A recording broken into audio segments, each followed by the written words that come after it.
재무정보 이용자가 의사결정을 유용하게 사용하기 위해서 신뢰할 수 있는 정보여야 한다라는 말이 있습니다. 옛날에 제랑 요거 얘기했던 겁니다. 회계 정보의 질적 특성, 요걸 지금 물어보고 있는 거예요. 문제에서 뭐 지금 중립성 이런 말들이 있으니까 회계 정보의 질적 특성을 물어보는 문제 같아요. 이 질적 특성 중 여러분들 뭐가 있었냐? 목적 적합한 정보, 신뢰가 가는 정보 이런 것들이 있었습니다.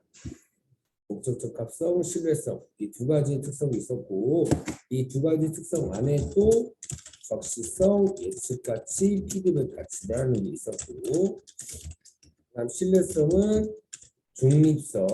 여러분들 그냥 지금 신뢰가 가는 정보여야 한다라는 말 자체가 이 네 개 중에 뭔가 신뢰가 가는 게 아닌 거를 골라낸 얘기다. 그래서 중립을 지켜야 된다. 검증이 가능한 정보여야 된다. 표현을 충실하게 해라. 이런 뜻입니다.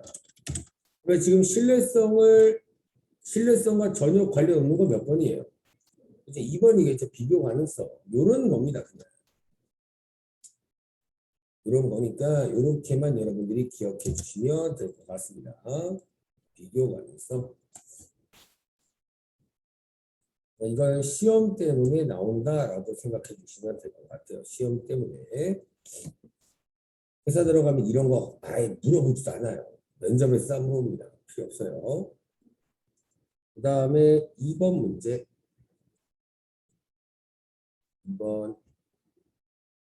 2번 보니까 당기말 결산을 위한 장부를 마감을 할 건데요.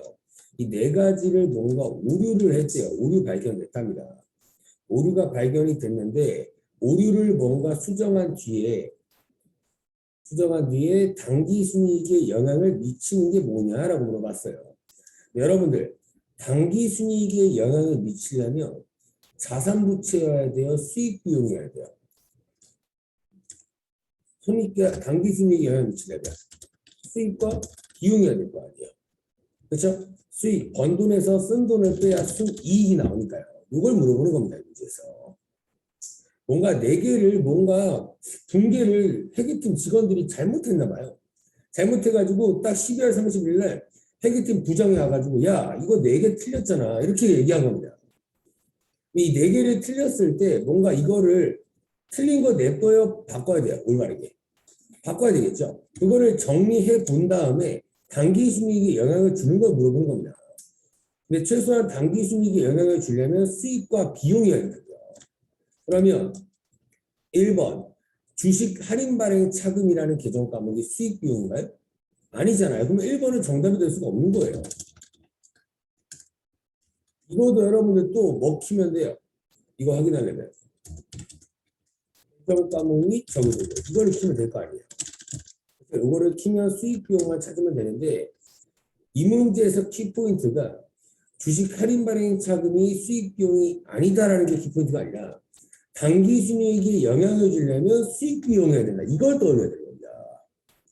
되나요? 그러면 1번은 아니고요. 여기 써놓을게요. 할인 발행 차금은 자본 조정 항목입니다.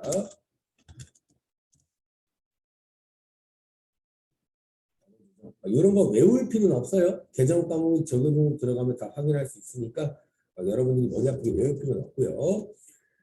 두 번째는 어떤 계정 과목을 물어봤어요? 매도 관해주가 평가 손실 물어봤죠.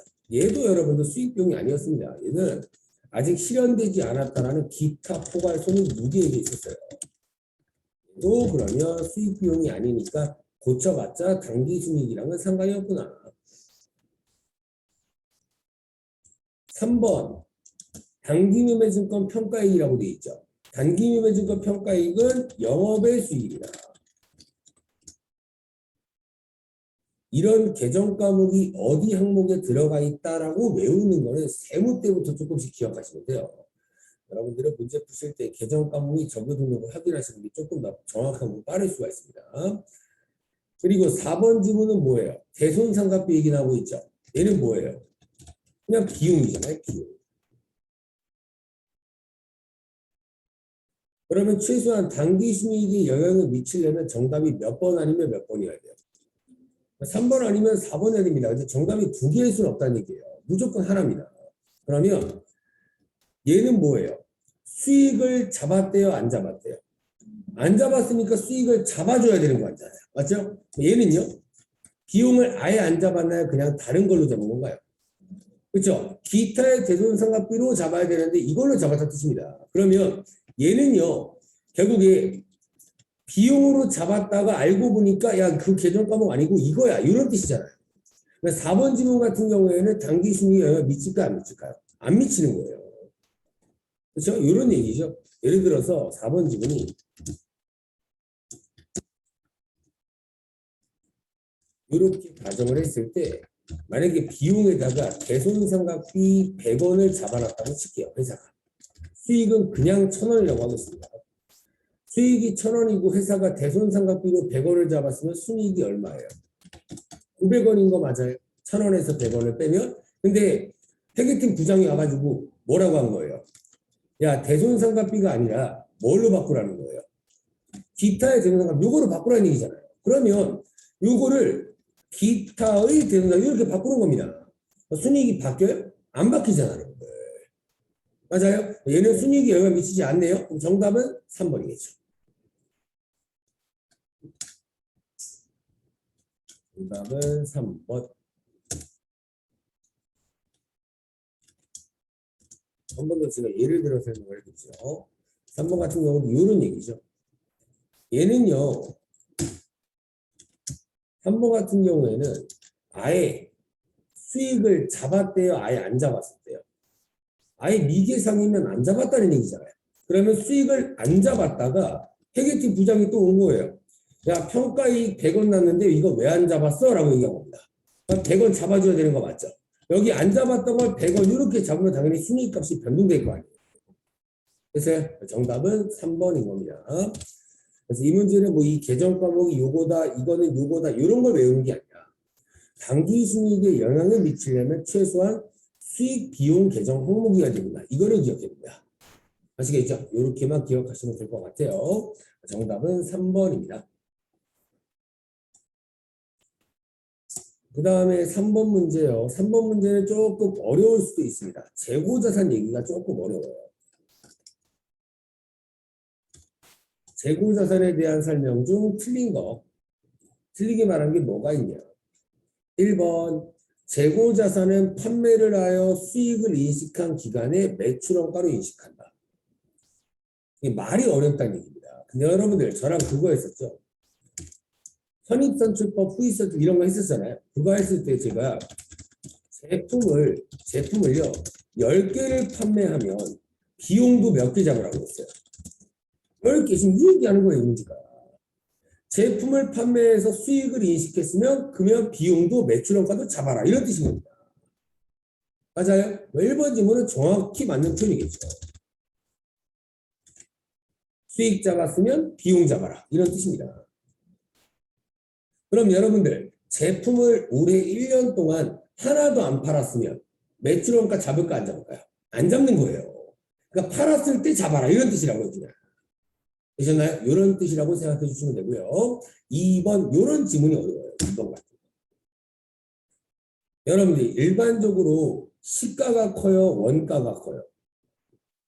시가가 커야죠. 100원에 만들어서 50원에 파는 바보는 없잖아요. 그렇죠? 그러면 이 문제 보니까 재고자산의 시가가 뭐래요? 장부금액이라는 게 뭐예요? 장부금액. 원가 얘기하는 거예요. 장부금액이 원가 얘기하는 겁니다. 원가. 그래서 원가 이하로라고 해주면 그래도 조금 괜찮을 수 있는데 장부금액 이하로라고 했기 때문에 조금 더 꼬으려고 한 문제가 아닐까라고 생각합니다. 그러면 봤을 때 원가 이하로 하락했대죠. 그러면 지금 시가가 크다는 거예요? 원가가 크다는 거예요? 이 지문을 보면. 그렇죠? 시가가 원가 이하로 떨어졌다라는 거 원가가 더 크다는 얘기잖아요. 그러면 이런 상황인 겁니다. 1,000원에 구입을 했다가 구입을 했어요. 그럼 원래 1,000원보다 원래 일반적으로 비싸게 팔아요? 싸게 팔아요? 비싸게 팔죠. 원래 2,000원 이렇게 파는 게 맞는 거잖아요. 맞아요? 그래야 이게 정상이에요. 정상 거래요. 그런데 이런 상황이 된 겁니다. 1,000원에 구입했다가 이제 팔라고 보니까 500원으로 팔아야 돼요. 가격이 뚝 떨어진 거죠. 맞아요? 이런 것들이 대표적으로 생선 같은 거예요. 생선. 제가 부평 시장 쪽에 살고 있는데 아침에 출근할 때는 파닥파닥 뛰는 생선들이 있는데 저녁에 퇴근할 때는 생선이 다 죽어 있을 거 아니에요. 그냥 오전이 비쌀까요? 저녁이 비쌀까요? 오전이 비싸겠죠. 싱싱할 때가. 맞아요. 이런 거 얘기하는 겁니다. 그래서 일반적으로 시가가 큰 게 당연한 거지만 이렇게 시가가 떨어지는 경우도 있다는 얘기예요. 아시겠죠, 여러분들? 그러면 이러면 이 사장님이 정상적으로 생각했던 거래가 될까요? 아니면 조금 비정상이 될까요? 비정상이 되겠죠. 이제 망했잖아요, 여러분들. 맞아요? 이런 것들을 뭐라 부르냐?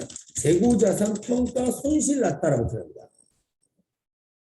시가가 더 적네? 내가 손해보는 장사를 시작하겠네? 재고자산 평가 손실이 났다라고 표현을 해요. 이런 가게들이 금방금방 망하겠죠. 평가 손실 났다. 그럼 보세요. 저 2번 지문이요. 재고자산 설명했을 때 얘기도 안 했던 문제예요. 2번 지문은. 다 처음 듣는 얘기입니다. 그럼 봤을 때 보세요. 저 상품을 구입했다고 칠게요. 저 얼마에 샀다고요? 1,000원에 샀죠.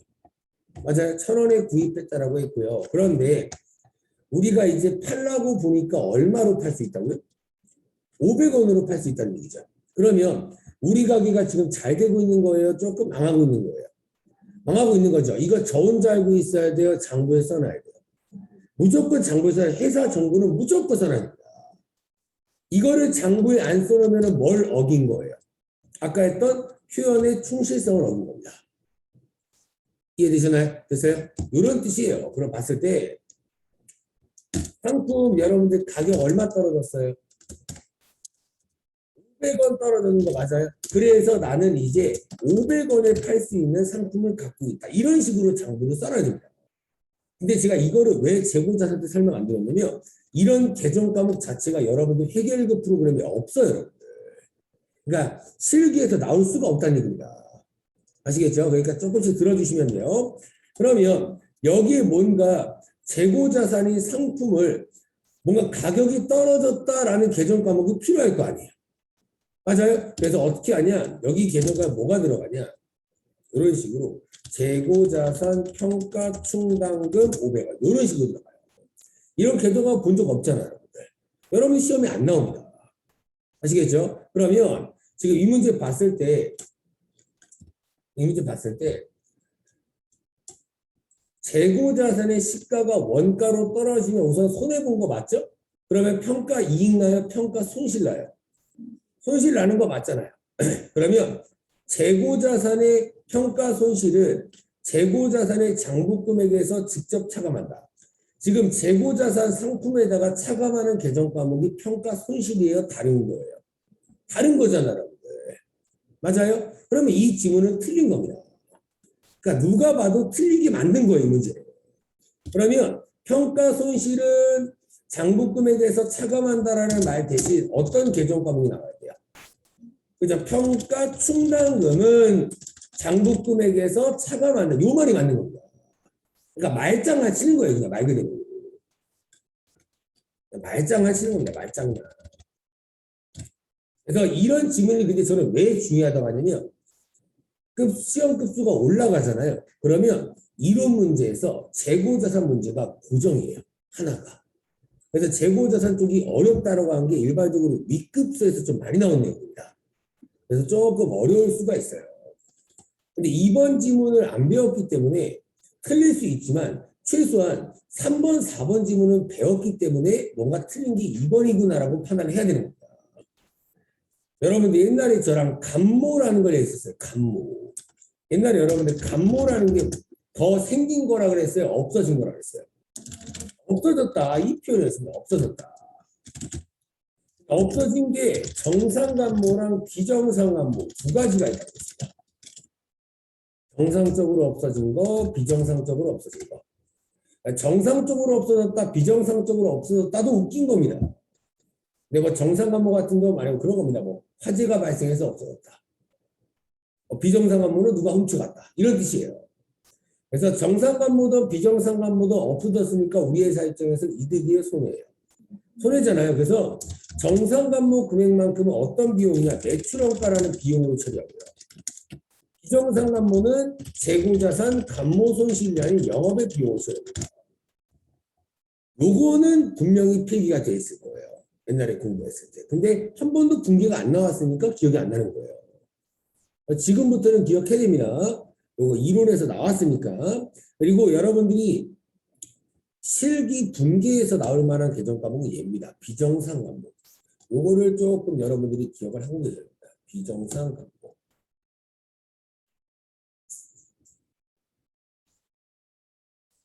제가 어제 밑반 문제 풀었던 거 보여드릴게요. 이제 회계일급에서는 지금 잘 안 나오는 것 같은데 어떤 식으로 나오는지 제가 한번 보여드리도록 하겠습니다. 한번 보고 가는 게 나을 것 같아요. 이게 높은 급수 시험입니다. 높은 급수 시험이고 이 시험은 합격률이 전국 합격률이 1%예요. 100명 중에 1명 붙는 시험이에요. 이 문제에서 나왔는데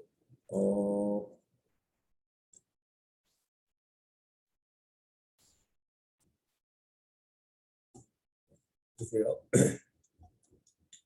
보시면 열산 문제에서 보세요. 이 문제입니다. 간모 손실 얘기 나오고 있죠. 그렇죠? 간모 손실 얘기 나오고 있죠. 요거를 저랑 한번 볼게요. 요거를 한번 저랑 보겠습니다. 이건 어려운 시험이니까 크게 신경 쓰지 말고요. 이런 붕괴가 어떻게 되는지 그냥 보여드리려고 하는 거예요. 그러니까 봤을 때 간모가 났대요. 간모가 났으면 없어진 거죠. 그러면 장부에는 몇 개 써 있어요. 근데 실제 세보니까요. 4,750개밖에 없다라는 거니까 얼마가 간모됐어요? 몇 개가?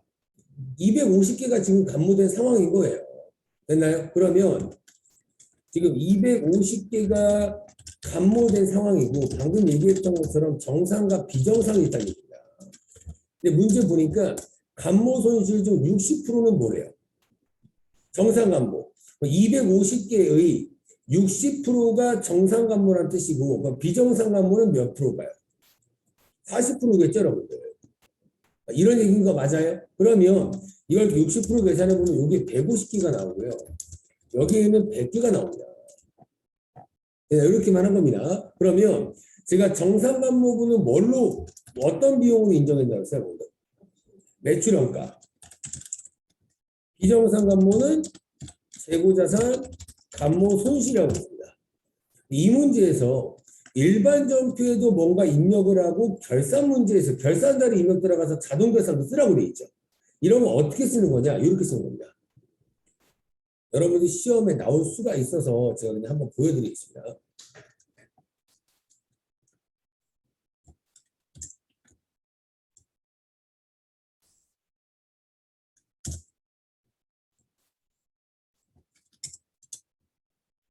어떻게 쓰시는 거냐?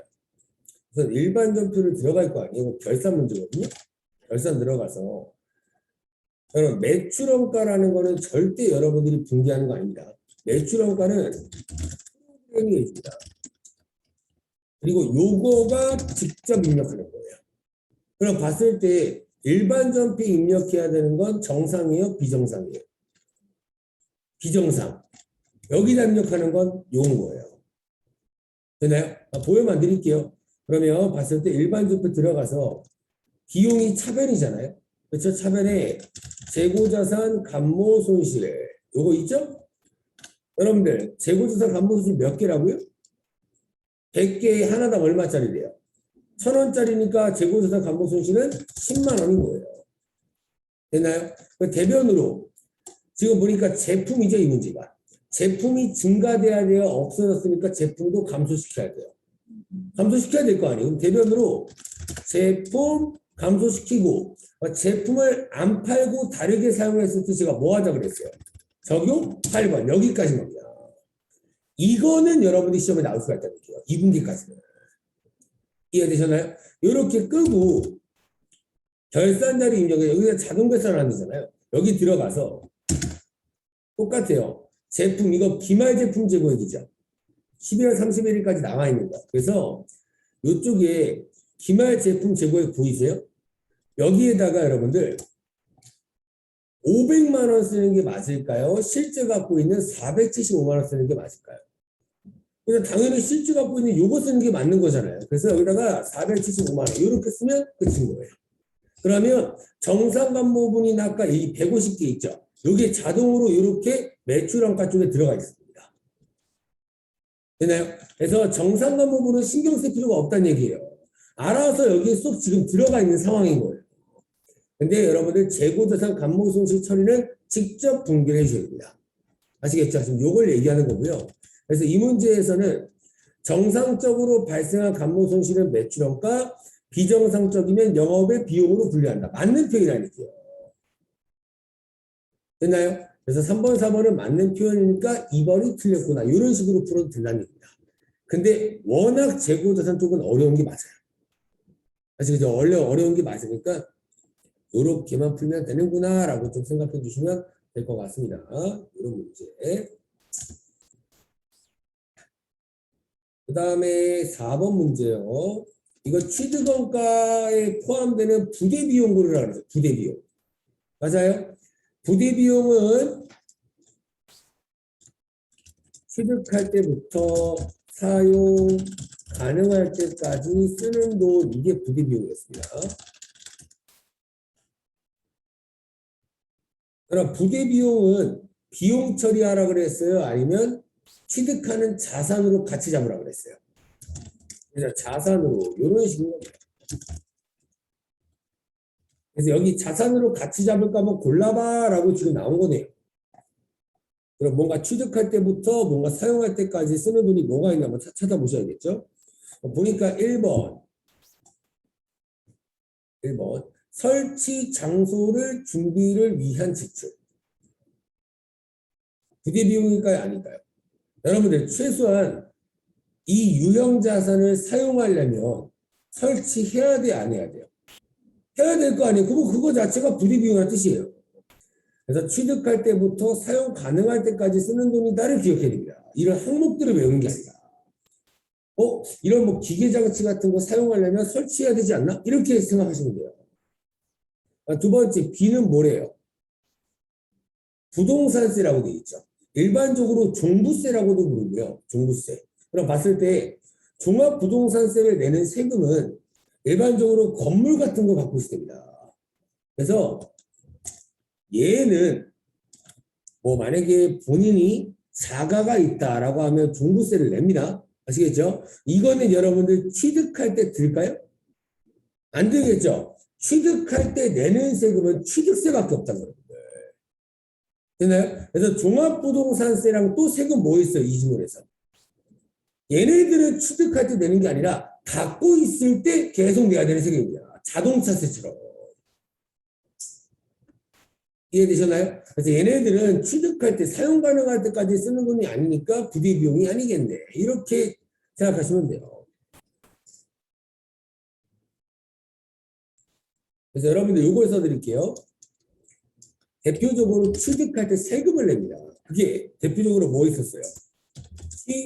취득세. 이게 나올 수가 있고, 외국으로부터 물건을 수입할 때 뭐가 되냐면 수입관세라는 게 있죠. 이 두 개 빼고는 다 틀렸습니다. 세금은. 얘네들만 취득할 때 반드시 내야 되는 세금이고요. 이런 것들은 갖고 있을 때 내는 세금이다. 요거 A 맞고 이런 세금은 아닐 텐데 라고만 판단해도 정답은 찾을 수가 있다는 얘기예요. 그럼 봤을 때 이제 정답 몇 번 아니면 몇 번이에요? 1번 아니면 4번이 되는 겁니다. 맞아요? 그러면 지금 문제가 되는 게 뭐예요? C네요. C. 맞아요? 지금 C가 문제가 됩니다. 근데 여러분들 정말 쉽게 푸시면 돼요. 지금 보니까 자본화 대상인 차입원가라고 되어 있죠. 이 말이 조금 어려울 수도 있는데 이렇게 생각해 볼게요. 설명만 드릴게요. 제가 건물을 지을 겁니다. 건물을 지을 건데 건물을 지으려면 돈이 조금 필요해요? 많이 필요해요? 많이 필요할 거 아니에요. 그래서 일반적으로 건물 지을 때 회사들은 이런 식으로 금융기관으로부터 대출을 받아요. 당연히 돈을 받아야 될 거 아니에요. 돈이 없으니까. 대출. 그러면 이 금융기관한테 계속 뭐 줘야 돼요? 이자 줘야 되는 거 맞아요? 대출 받았으니까? 이런 식으로 이자를 매번 지급을 할 겁니다. 그러면 여기서 중요한 게 뭐냐? 이 대출을 받은 이유가 뭐예요? 건물을 지으려고 했죠. 그러면 제가 옛날에 그런 얘기를 한 적이 있습니다. 건물이 완공될 때까지 계속 지을 때 쓰는 돈을 항상 무슨 자산으로 잡자고 했어요, 제가? 건설 중인 자산으로 잡아라고 했습니다. 이게 추후에 완공이 되면 뭘로 바꿔주라고 했어요? 건물로 바꿔주라고 했어요. 맞아요? 이거 자체가 건물을 지을 때 쓰는 돈을 다 건설 중인 자산을 잡아라고 했죠. 지금 건물을 짓기 위해서 쓴 돈이 뭐가 있어요? 이자라는 얘기입니다. 맞아요? 그래서 이 이자도 결국에 자산으로 잡아야 되는 게 맞다는 얘기예요. 이게 자본화 대상인 차이범과라는 뜻입니다. 말이 엄청 어려운 거예요. 근데 저는 옛날에 외울 때 어떻게 외웠냐? 자본화 대상이라는 건 여러분들이 아마 생소할 거지만 자본적 지출은 기억나죠? 자본적 지출은 제가 수선비로 잡으라고 그랬어요? 자산으로 잡으라고 그랬어요? 자산. 이 말이랑 똑같은 겁니다. 자본적 지출이랑 자본화 대상이랑 똑같다라고 기억하는 게 조금 더 낫다는 얘기예요. 이런 것들은 떠올리기는 힘드니까. 그래서 얘도 자본적 지출이랑 똑같다라고 기억하시면 맞출 수 있겠죠. 네, 그래서 요거도 똑같이 자산으로 잡는 겁니다. 얘도 자산이고 정답은 4번이겠죠. 이렇게 풀어주시면 됩니다.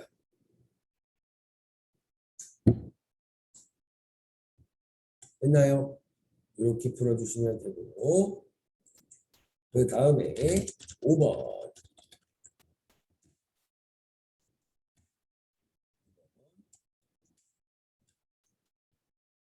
보니까 이 일반 기업 회계 기준에 따르면 무형자산의 창출 과정은 연구 단계와 개발 단계로 구분한다라고 돼 있죠. 이거 몇 번 얘기했었죠. 여러분들 근데 문제에서 뭘 물어봤어요? 개발 단계에서 아닌 거를 골라라니까 결국 정답은 무슨 단계를 고르는 얘기예요? 연구 단계를 고르는 얘기입니다. 개발 단계가 아닌 것들을 골라라고 하는 거니까. 맞아요? 우선 여러분들 개발부터 해요? 연구부터 해요? 연구부터 해야 오케이 이렇게 연구했으니까 이제 개발 들어가 보자 이렇게 해서 개발을 할 거 아니에요. 뭔가 이제 시작하는 얘기를 고르면 되는 거예요. 이제 뭔가 처음 시작한다. 정답 몇 번일까요? 1번입니다. 새로운 지식을 이제 억제해요, 여러분들. 연구를 하고 있는 거잖아요. 되나요? 코로나 백신 만들 때, 저 회사는 뭐 이렇게 백신을 만들었고, 저 회사는 이렇게 백신을 만들었고, 그런 식으로 연구를 통해서 뭔가 개발을 할 거 아니에요. 되나요? 정답은 1번입니다. 이것도 외우지 마세요. 이 문제 해결급에서 처음 나왔습니다. 그러니까 외우지 말고요. 그냥 연구를 하는 거니까 뭔가 이제 좀 시작하는 거 아닐까? 이런 거라고 생각하시면 돼요. 2번, 3번, 4번 뭐예요? 제작 시험, 설계하고 있고 가동하고 있다면서요. 연구가 끝났으니까 이런 거 하고 있겠죠. 되나요? 그래서 정답은 1번으로 체크해 주시면 되는 겁니다.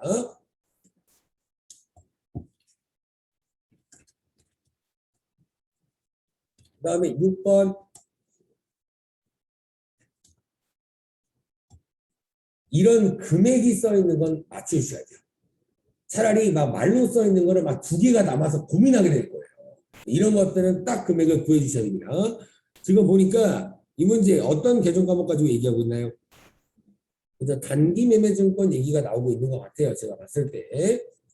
그러면 지금 정답을 보니까 단기 매매 증권이 결국에 얼마가 됐니? 그리고 수익 얼마 잡았니? 이걸 물어보고 있는 거네요.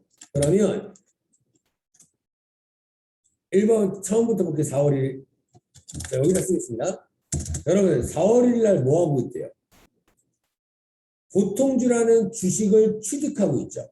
주식을 구입할 때 친구들한테 나 주식 샀어 라는 단어를 단기 매매 증권 샀어 이렇게 표현한다. 되나요? 그러면 단기 매매 증권이 취득했으니까 생겨요? 없어져요? 그죠? 생겨야겠죠. 단기 매매 증권 얼마야? 200만 원. 그다음에 뭐 돈 줬겠죠. 이런 식으로 분기가 됐을 겁니다. 그럼 여러분들 주식을 사면요. 주식을 사면 주기적으로 뭘 받을까요? 그 회사한테. 배당금이라는 거 받는다고요. 됐나요? 주식을 사면 배당금 받습니다. 아시겠죠? 괜히 사람들이 적금 안 넣고 주식을 사는 이유가 있는 거예요. 여러분들. 아시겠죠? 여러분들 적금을 넣으면 뭐 받아요? 나중에. 이자 받죠? 주식을 사면 배당금 받는 겁니다. 이자 여러분들 센가요? 많이 주나요? 아니잖아요. 이자 요즘에 막 1.6%밖에 안 줍니다. 근데 배당금은 거의 3% 이만큼 줘요. 그러니까 일반적으로 주식을 많이 사는 거예요, 사람들이. 아시겠죠? 그러면 지금 주식을 사가지고 8월 30일 날 뭐 받았다고요, 지금? 배당금 받았다라는 거 맞아요? 그렇죠? 그러면 돈을 받았을 거니까 뭔가 돈 이렇게 받았을 거고 얼마 받았대요, 근데? 주당 1,000원 받았죠? 그렇죠? 그럼 200주 샀으니까 얼마 받는 거예요? 20만 원 맞아요? 그리고 대변에 돈을 받았으니까 수익이 나가겠죠. 여러분들 지금 뭐 받은 거라고요? 배당금 받은 거라 그랬죠. 그래서 그냥 그 개정 과목이 배당금 수익이에요. 배당금 받았다. 이자 받으면 이자 수익이었잖아요. 이렇게 됐나요? 그럼 우선 수익 하나 나왔네요. 그렇죠? 수익 하나 나왔으니까 최소한 20만 원은 다 넘네요. 아직까지는 정답을 찾을 수는 없는 겁니다. 그 다음에 12월 31일 마지막이죠. 여러분들 주식을 구입했으면 맨날 결산 때마다 뭐 한다고 했어요? 가격이 얼마나 바뀌었나 이걸 평가한다고 했습니다. 됐나요? 가격이 올라나 떨어졌나 평가할 거예요. 그럼 봤을 때 올라온 것 같아요? 떨어진 것 같아요? 올랐네요. 10,000원에 샀던 게 12,000원 됐으니까 얼마나 기분이 좋겠냐고요. 그러면 얼마 올랐죠 지금 주당? 2,000원 올랐죠 주당. 그리고 몇 주를 갖고 있는데요? 200주를 갖고 있으니까 총 얼마 오른 거예요? 40만 원이 오른 상황인 거잖아요. 그럼 똑같아요. 이거 저 혼자 알고 있어요? 장부에 써놔야 돼요. 장부에 써놔야 된다고요. 그래서 가격이 올랐으니까 주식 가격이 오른 거죠. 그러니까 주식에 썼던 계정 과목이 단기 매매 정도도 올리는 거라고요. 이렇게 40 이렇게. 되나요? 그러면 지금 처분해서 이득 받나요? 평가해서 이득 받나요? 평가한 겁니다. 평가. 평가라고 써있잖아요. 평가. 맞아요. 그래서 단기 매매 증권 평가 이익 이 말이겠네요. 그래서 아까 여기서 봤던 거잖아요. 여기서. 요거 얘기하는 거잖아요. 수익 맞죠? 그러면 지금 문제 봤을 때 단기 매매 증권이 그럼 이제 얼마짜리예요? 200만 원짜리에 이제 240이에요. 240이잖아요. 맞아요? 그리고 우리 회사가 1년 동안 수익 얼마 잡았어요? 총. 60 잡은 거 맞아요? 그럼 정답은 2번이 나와야겠죠. 이해가 되나요? 그래서 이것도 절대 쉬운 문제는 아니에요. 분기를 할 줄 알았잖아요. 근데 이런 거는 그래도 금액이 딱딱 정해져 있으니까 좀 맞추려고 노력을 하라는 얘기입니다. 아시겠죠, 여러분들? 그래서 정답은 2번.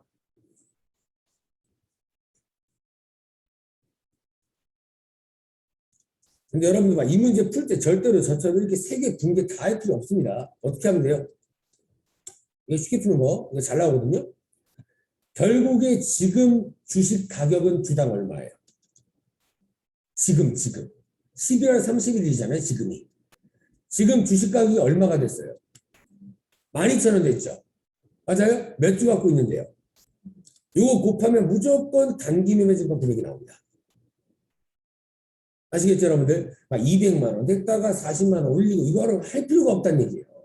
결국에 지금 가격은 12,000원이고 200주 갖고 있으니까 240만 원이 맞는 거잖아요. 맞아요? 그리고 여기서 아까 주당 1,000원 받고 200주치 받았으니까 20만 원만큼 돈 받았다라고 했었죠. 그리고 지금 가격이 또 올랐어요, 떨어졌어요? 올랐으니까 수익도 20만 원보다 많이 잡히겠네. 이러고 그냥 2번 빨리 찍고 넘어가는 거예요. 저처럼 막 이렇게 분기하면 너무 오래 걸립니다. 저는 그냥 여러분들 분기 연습을 할 겸 그냥 알려드린 거고 여러분들 이런 식으로 간단하게 좀 풀어주시면 될 것 같습니다. 그 다음에 7번. 자본 항목에서라고 물어봤죠. 자본 항목에서 자본 블랭크란 자본 거래에 해당하지만 자본 거래에 해당한다는 건 여러분 자본의 종류가 5가지가 있었습니다. 자본 잉여금, 자본 조정, 기타 포괄, 이익잉여금 이렇게 5가지가 있었어요. 이것도 외울 필요는 없어요. 자본은 최소한 재무상태표에 있구나는 알고 있으면 되잖아요. 자산부채 자본이 재무상태표에 있으니까 그거 켜보면 여기 5개가 떠 있겠죠. 이런 식으로 재무상태표를 딱 켜서 내려보면 자본의 종류가 이렇게 5가지가 써 있을 거니까 외우지 말아야 됩니다. 이거 안 외우려면 최소한 재무상태표에 자산부채 자본이 있구나는 알고 있어야겠죠. 됐나요? 이렇게 들어간 상황에서 자본거래에 해당한다는 거죠. 자본거래에 해당하는 건 딱 이겁니다. 자로 시작하는 이 3개예요. 이게 자본거래입니다.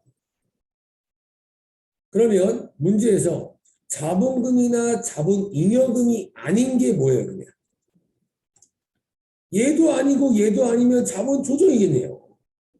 맞아요? 이 문제에서 자본금도 아니고 자본잉여금으로도 분류할 수 없다라고 했으니까 자본 조정을 물어보는 겁니다. 아시겠죠? 그러면 여기가 자본 조정 얘기하는 거구나. 요거 얘기하는 거구나. 이것만 알아도 최소한 정답이 1번, 2번으로 쪼개지잖아요. 맞아요? 근데 자본 조정만 물어본 게 아니라 뒤에 뭐도 있어요. 계정 과목도 있습니다. 자본 조정에 속해 있는 계정 과목을 찾아주시면 돼요. 그러면 여러분들 매도 가는 증권 평가에 대한 거는 여기 5개 중에 어디에 들어가 있어요? 여기 들어가 있다고요. 그 정답은 2번이겠죠. 됐나요? 그래서 요거도 만약에 또 모르겠다라고 하면 또 계정 과목이 들어가는 거예요. 여기 들어가서 여기 이쪽에 자본 조정 보이세요? 자본 조정을 딱 클릭해서 뭐뭐 있지라고 찾아보니까 자기 주식 처분 손실이 여기 요렇게 있네요. 맞아요? 요걸 물어본 거니까 정답은 2번이겠죠. 기타 포괄 손익 누기에게 매도 가는 증권 평가가 들어가 있고요. 됐어요? 그래서 계정 과목을 물어보는 것 같으면 무조건 여기를 들어가시는 거예요. 이렇게만 풀어주시면 되겠습니다. 그래서 이 문제의 키포인트, 자본 조정 안에 자기 주식 처분 손실이 있다를 기억하는 게 아니라 자본 5개 중에 자본 거래에 해당하는 건 자로 시작하는 3개구나. 이걸 기억하는 거예요. 아시겠죠? 항상 문제를 풀 때 정답을 맞출 필요는 없어요. 이 문제를. 어차피 배우는 거니까. 근데 이런 키포인트를 좀 기억하시는 게 더 중요하다고 생각합니다. 여러분들 시험 때 이렇게 물어볼 수 있잖아요. 자본거래에 해당하지만 자본금도 아니고 자본 조정도 아닌 거를 물어보면 얘를 물어보는 거잖아요. 이런 식으로 자본거래에 해당하는 건 자로 시작하는 3개다 정도를 기억해야 됩니다. 아시겠죠? 정답은 2번이고요. 8번. 재화의 판매로 인한 수익 조건이 아닌 것도 틀린 거 고르래요. 이거 뭐 말장난인데요. 1번 보세요. 1번. 여러분들 재화라는 건 그냥 물건입니다. 물건, 제품 얘기하는 거예요. 제품을 팔면 저 제품 매출이라는 수익을 잡죠. 그렇죠? 그러면 제품을 팔게 되면 그 제품에 대해서 위험과 보상이 아직도 제가 갖고 있을까요? 구매자한테 넘길까요? 넘겨질 거 아니에요, 여러분들. 무슨 말이냐면 제가 만약에 항아리를 팔았어요. 항아리를 팔았는데 이틀 뒤에 갑자기 항아리를 깨졌대요. 내가 환불해 줄 필요 있나요? 없잖아요. 그거 자체가 위험은 구매자한테 이전되는 게 판 거죠. 이런 말장난인 겁니다. 어떤 의미인지 아시겠죠? 이런 겁니다. 구매자는 당연히 이전됐으니까 수익을 잡는 게 맞는 거겠죠. 팔았다는 뜻이니까요. 이해가 되나요? 1번 질문은 맞는 얘기고 2번 판매자는 판매한 물건에 대해서 소유권이 있을 때 통상적으로 행사하는 정도의 관리나 효과적인 통제를 할 수 있다. 그러니까 제품을 팔면 그 제품에 대해서 판매자가 통제가 될까 안 될까요? 안 되겠죠. 갑자기 팔아놓고서 그거 다시 갖고 와 이럴 수는 없잖아요. 맞아요? 정답은 2번이 틀렸네요. 통제할 수 없다가 맞겠죠. 여러분들이 만약에 자동차를 팔아요. 자동차를 팔았습니다. 근데 갑자기 그 사람한테 이틀 뒤에 전화 와가지고 야 나 잠깐 자동차 쓸 거니까 갖고 와. 이상하잖아 여러분들. 팔았으면 땡이지. 이해되셨나요? 그래서 위험과 보상이 구매자에 이전됐다는 것 자체가 팔았다는 거니까 그만큼 그 물건에 대해서 통제할 수 없다가 맞는 거예요. 이해되셨나요? 이런 말장난인 겁니다. 3번도 보면 수익 금액, 번 돈을 확인할 수 있다. 물건을 팔았으니까 얼마 버는지 알 수 있겠죠. 그리고 4번 경제적 유익 가능성이 높다. 유익 가능성이라는 게 뭐예요? 돈을 벌었다는 뜻입니다. 유출은 돈을 썼다는 뜻이고 물건을 팔았으니까 당연히 얼마인지 알 거고 돈이 들어왔으니까 유익 가능성이 높은 게 맞는 거겠죠. 정답은 2번입니다. 그 다음에 9번부터 원가예요. 원가. 근데 여러분 이제 막 9번부터 원가예요 라고 했지만 A형으로 문제 푸시는 분들만 지금 이 문제고요. B형 시험지를 받으시는 분들은 이론 문제 순서가 바뀝니다. 아시겠죠? 제가 한번 보여드리면 이런 식이에요. 여러분들 시험 때 A형, B형이 있어요. 지금 제가 킨 게 A형 시험지고 여러분들 뽑아드린 것도 A형이고 B형을 켜보면 이런 식으로 이론 문제가 순서가 바뀌어요. 이거 여러분들 저희 풀었어요? 안 풀었어요? 방금? 안 풀었잖아요, 여러분들. 이거 원가 문제잖아요. 그래서 이론 문제 순서가 B형만 바뀌는 겁니다. 근데 실기는 바뀔 수가 없다고요. 실기는 뭐 기초정보관리, 일반적도 이런 순서 똑같으니까 이론 순서는 외우지 마세요. 실기만 알고 있으면 됩니다. 가보죠. 원가. 원가 관리에게 좀 또 틀린 거 뭐냐요? 가장 거리가 먼 거. 1번 제품 원가 계산을 위한 원가 정보를 제공한다. 원가 관리 회계에 대해서 설명을 하고 있는 건데 원가 관리 회계가 뭐예요? 우리 회사 제품을 얼마의 돈을 써서 만드는지 관리하자는 뜻이잖아요. 맞아요? 1번 지금 맞아요? 틀려요? 당연히 맞는 표현이겠죠. 원가 계산에 원가 정보를 제공한다. 이 제품의 원가가 1,000원인데 그 1,000원이 어떻게 이루어졌나? 이런 것들을 계산하는 거니까 정보를 제공할 수 있다. 맞는 표현입니다. 그 다음에 2번 경영 계획 수립과 통제를 위한 원가 정보를 제공한다. 이것도 맞겠죠. 일반적으로 우리 회사가 제품을 하나 만들 때 얼마를 쓰는지 알아야 내년 예산액도 정할 거 아니에요. 맞아요? 그런 말장난입니다. 2번도 맞는 얘기고. 3번 예산과 실제 간의 차이 분석을 위한 원가 정보를 제공한다. 여러분들 우리 회사가 제품을 하나에 1,000원에 만드는데 내년에도 무조건 제품 하나 만들 때 1,000원이 들까요? 아닙니다. 여러분 이번에 지금 정부에서 발표한 게 뭐예요? 공과금 가격 올린다는 겁니다. 도시가스, 전기세 이런 거 있잖아요. 그러면 올해 제품 하나 만들 때 1,000원에 만들었지만 내년에 분명히 달라질 수가 있습니다. 물가가 상승하니까.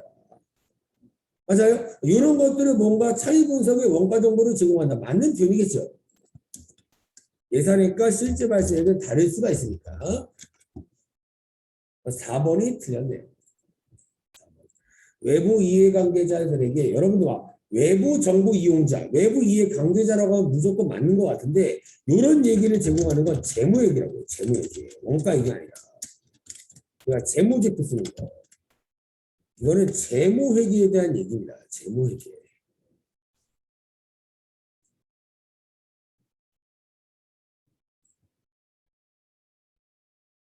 자산부채, 자본, 수익, 비용 얘기고요. 원가에게는 외부 정보 이용자한테 기업 분석을 위해서 제공할 필요는 없습니다. 일반적으로 투자자한테 제공하는 건 총 번 돈과 총 쓴 돈이에요. 그냥. 제품 하나에 1,000원에 만들었는데 이거 어떤 돈들 쓴 거야? 이거를 굳이 투자자한테 보고할 필요 없다는 얘기예요. 되나요? 그래서 정답은 4번이 틀린 말입니다. 5번이래. 10번 문제 보니까 이거 뭐 해야 될 것 같아요?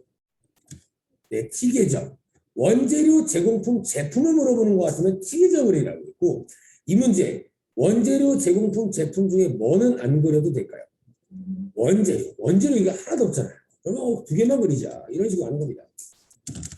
익숙해지신 분들은 바로 그냥 쓰는 겁니다. 10만 원 이런 식으로. 여기가 기초 자리니까 여러분 시험장 가서 제가 맨날 쓰는 것처럼 기초, 기말 이런 거 쓰면 느려요. 지금 여러분 이거 10번 문제죠. 10번 문제 풀 때 여러분들 아마 시험 시간이 몇 분 안 남았을 겁니다. 1시간이니까. 그러니까 기초 제공품 이런 거 쓰는 건 공부할 때 쓰는 거고 시험 풀 때는 빨리빨리 써서 쓰는 거예요. 금액만. 딱딱딱. 그리고 또 막 금액 쓸 때 10만 원 이거 다 쓰지 말고 그냥 이렇게만 쓰면 될 거 아니에요. 이렇게만. 공 쓰는 시간도 진짜 아까운 겁니다. 그러면 10. 여기는 총 제조원가 자리죠. 총 쓴 돈 얼마래요? 35만 원입니다. 여기 총 제조원가 35. 기말 제공품은 14. 여기 금액 딱 나와야죠. 여기가 45니까 여기도 45가 나와야 되니까 여기 얼마예요?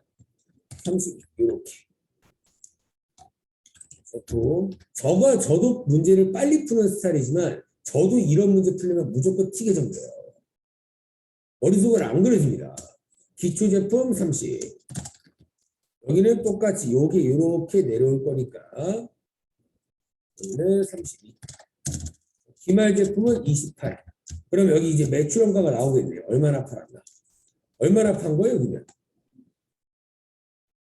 여기가 62고 여기도 62가 나와야 되니까 34. 정답은 4번이겠네요.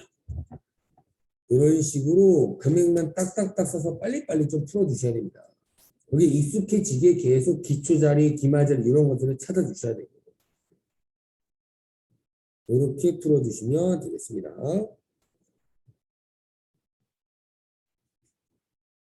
그 다음에 11번.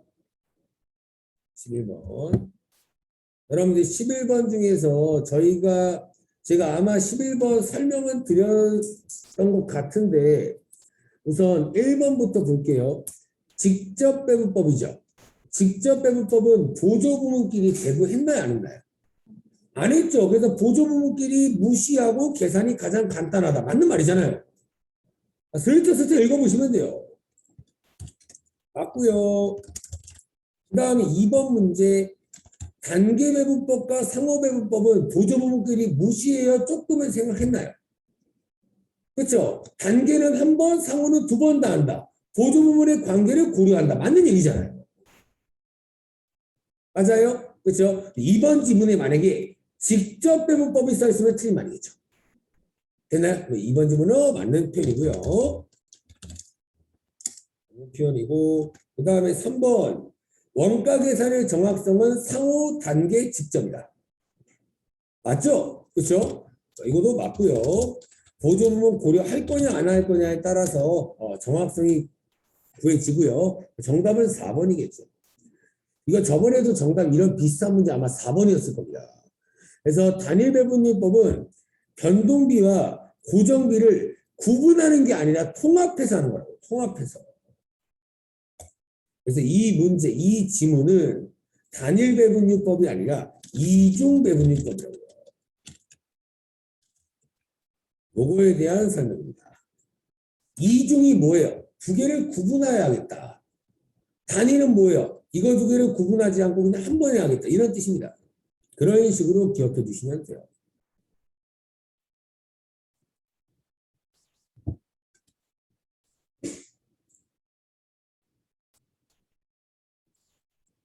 이런 식으로 풀어주시면 되고, 저번에 비슷한 거 한번 나온 적이 있는 것 같은데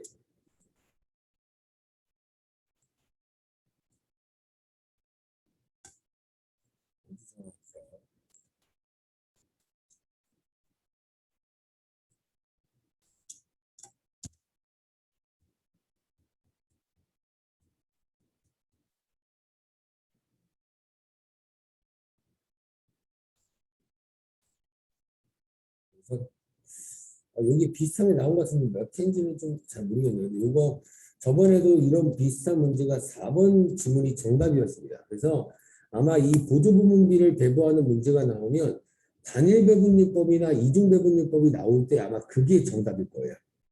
다른 것들은 웬만큼 맞게 나올 겁니다. 이런 식으로만 그냥 풀어주시면 될 것 같고요. 그 다음에 12번 보죠. 12번. 2번 종합원가 계산에 대한 특징으로 옳지 않은 거. 종합원가 계산은 딱 기억할 것만 딱딱 기억하는 겁니다. 종합은 제일 먼저 기억할 게 싼 제품이라고 생각해요. 싼 제품, 싼 거, 싼 제품, 저렴한 제품을 만드는 회사가 계산하는 게 종합원가 계산이다. 그럼 여러분들, 싼 거를 만드는 회사는 조금 만들까요? 많이 만들까요? 많이 만들 거 아니에요. 그거 자체가 1번부터 틀렸네요. 1번은 소량 생산에 적합한 방법이다. 틀렸다고 여러분들. 그래서 저렴한 제품을 만드는 회사가 원가 계산하는 게 종합원가 계산이다 라고만 기억을 해줘도 충분히 정답을 맞출 수가 있습니다. 1번 조금밖에 못 만드는 회사가 하는 원가 계산은 개별 원가 계산이에요. 개별 원가 계산. 개별적으로 하나하나씩 계산하겠다라는 개별 원가 계산.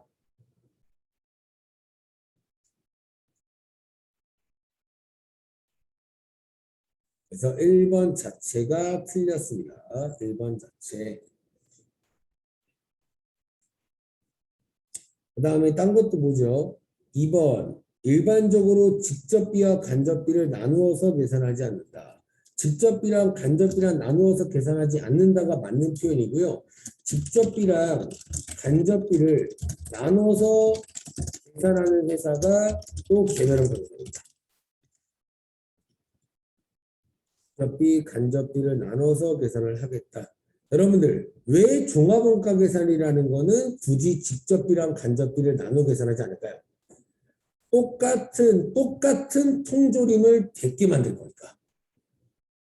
여러분들 직접비가 뭐였냐면 요거였습니다. 직접비가 A 제품과 B 제품을 만들 때 A 제품에만 들어가는 재료값, B 제품에만 들어가는 재료값, 이게 직접비였고요. 간접비는 뭐였냐면 재료가 A도 들어가고 B에도 들어가는 게 간접비였습니다.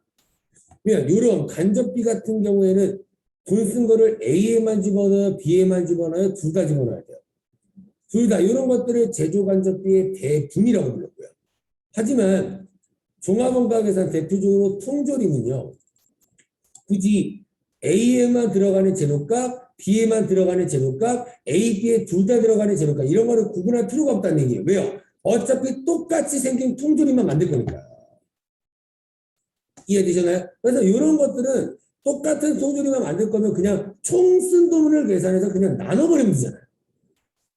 이해되셨나요? 그래서 직접비, 간접비 구분은 중요하지 않습니다. 그래서 이번 지문은 맞는 표현인 거예요. 그래서 3번 기말 시점에는 공정별로 제공품이 존재한다라고 되어 있죠. 이 공정별이 뭐냐면 제가 여러분들께서 그릴 때 이런 거를 써요. 컨베이어 벨트. 여러분들 12월 31일이 되면 컨베이어 벨트 위에 무조건 하나도 없나요? 못 만든 게 있을 수가 있잖아요. 여러분들. 못 만든 게 뭐예요? 제공품이잖아요. 그럼 제공품이 존재한다. 맞는 말인 겁니다. 그냥 말장난 치는 거예요. 기말 시점에 공정별 컨베이어 벨트에 제공품이 존재한다. 맞는 표현이고요. 4번 개별원가 계산에 비해 상대적으로 적은 운영 비용이 소요된다. 이것도 맞는 표현입니다. 여러분들 일반적으로 딱 이렇게 생각하세요. 개별원가 계산은 제품을 하나 자세하게 원가 계산을 하는 게 개별원가 계산이에요. 여기에는 원가 얼마 들어가지, 여기에는 얼마 들어가지, 여기에는 얼마 들어가지. 하나하나씩 개별적으로 원가 계산하겠다는 게 개별원가 계산이고, 종합원가 계산은 뭐예요? 이 많은 통조림을 뭉탱이로 하는 겁니다. 왜요? 얘는 굳이 이런 배분이라는 거 할 필요 없다 했잖아. 어차피 똑같이 들어갈 텐데. 맞아요? 그러면 개별원가 계산이 오래 걸릴까요? 종합원가 계산이 오래 걸릴까요? 이게 오래 걸리겠죠, 여러분. 딱 봐도. 맞아요? 그래서 개별원가 계산에 비해서 적은 비용이 소요된다. 맞는 표현인 겁니다. 요거는 운영 비용이 별로 들지 않습니다. 개별원가 계산이 비싸지. 그래서 4번 질문도 맞는 말. 정답은 1번이 틀린 말입니다.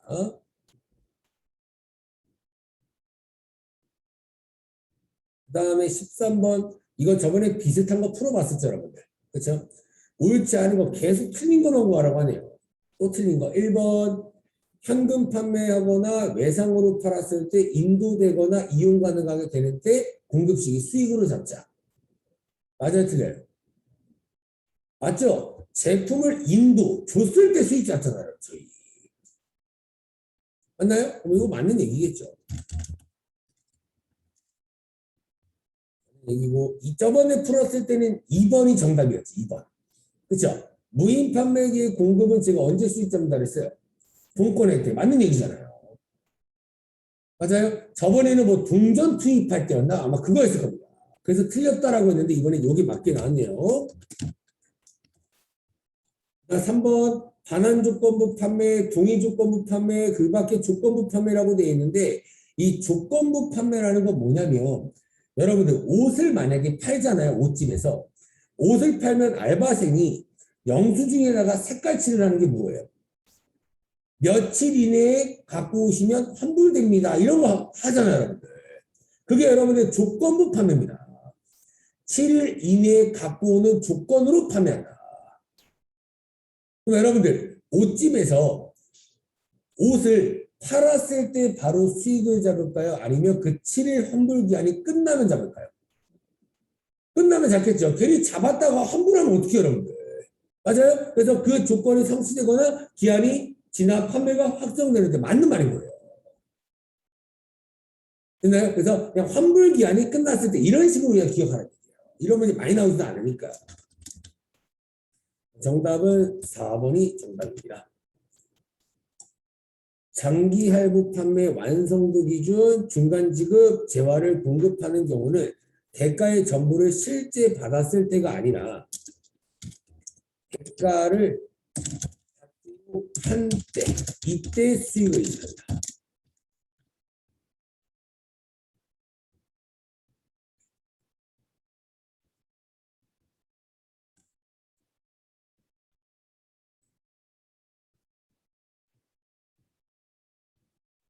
이게 대표적으로 여러분들 이런 것들을 많이 하는 회사가 건설회사가 이렇게 많이 해요. 그럼 건설회사는 여러분들 의뢰를 받아서 뭘 지어주는 거예요? 건물을 지어주는 회사가 건설회사죠. 근데 여러분들 건설회사가 건물 지어줄 때 건물 다 지은 다음에 돈 받을까요? 중간중간 받을까요? 중간중간 받을 거 아니에요. 인건비 줘야 될 텐데. 맞아요? 그런 것들을 얘기하는 겁니다. 이 질문은. 그래서 전부 받았을 때 수익을 잡는 게 아니라 이미 중간중간 받기로 한 날이 있을 거 아니에요. 그때마다 수익 잡아라. 이런 뜻이에요. 4번이 틀린 말입니다. 그 다음에 14번. 면세가 아닌 거. 1번 토지 면세 아니에요. 네, 땅은 면세입니다. 2번 복권.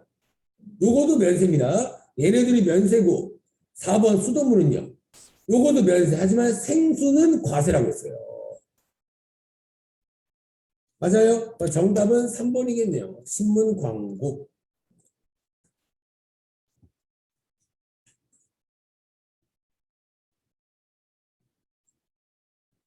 근데 이게 좀 이것도 말장난친 것 같은데 옛날에 뭐 지금은 잘 안 하지만 옛날에는 신문 같은 거 많이 배달시켰잖아요. 집에다가. 그렇죠? 신문 자체는 면세가 맞아요. 신문은. 신문은 면세가 맞는데 신문 광고라고 했으니까 과세입니다. 신문 광고.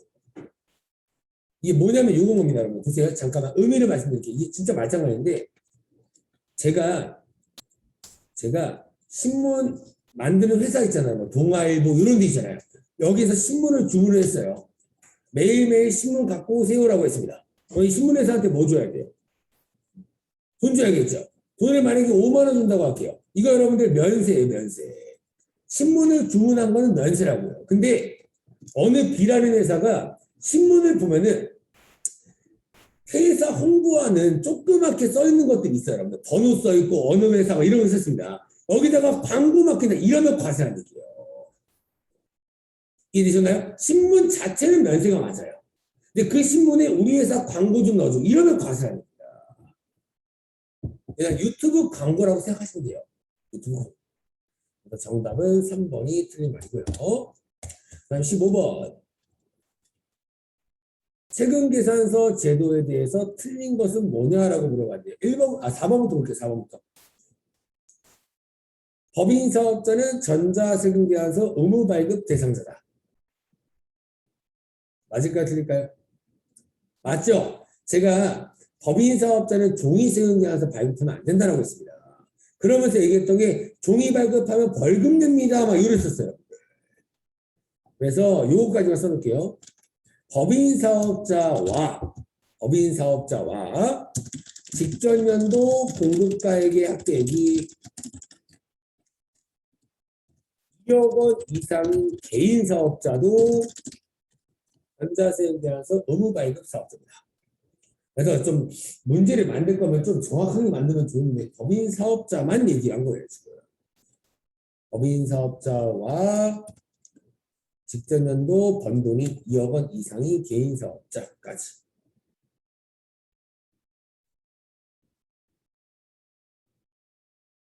그래서 여러분들 제가 옛날에 을왕리에서 그 빵집에서 알바했었거든요. 마시랑이라는 카페가 있는데 거기서 제가 알바했는데 거기서 알바할 때 그 지하철을 내려서 거기까지 가는데 엄청 멀어요. 걸어가는데. 그래서 거기 사장님이 저 맨날 데려다 주시고 데리러 오셨는데 그 사람이 뭐라고 했냐면 저한테 빵집 엄청 돈 많이 벌거든요. 거기가 막 추석 때 막 하루에 4천만 원 벌고 막 이랬었어요. 빵집인데. 엄청 많이 버는 거잖아요. 근데 제가 물어봤어요. 사장님한테 차에서 개인 사업자로 등록하셨어요? 법인 전환하셨나요? 라고 물어봤습니다. 아직 개인 사업자라고 하더라고요. 그러면 그 빵집 사장은 개인 사업자지만 2억 원 넘게 벌까요? 이하로 벌까요? 넘게 벌 거 아니에요. 그러면 이 사장님이 저한테 지금 종이 세금 계산서 쓰고 있는데 이거 전자로 바꿔야 되냐고 물어보면 전 뭐라고 해야 돼요? 무조건 전자로 바꾸셔야 됩니다라고 얘기해요. 이해되셨나요? 종이로 발급하면 벌금 낸다고요. 나중에 다이소 한번 가보세요. 다이소에 종이 세금 계산서가 실제로 있습니다. 그거로 쓰면 안 된다는 얘기예요. 아시겠죠? 국세청 홈택스를 통해서 전자세금 계산서로 발급해야 되는 겁니다. 4번 질문은 맞는 표현이고요.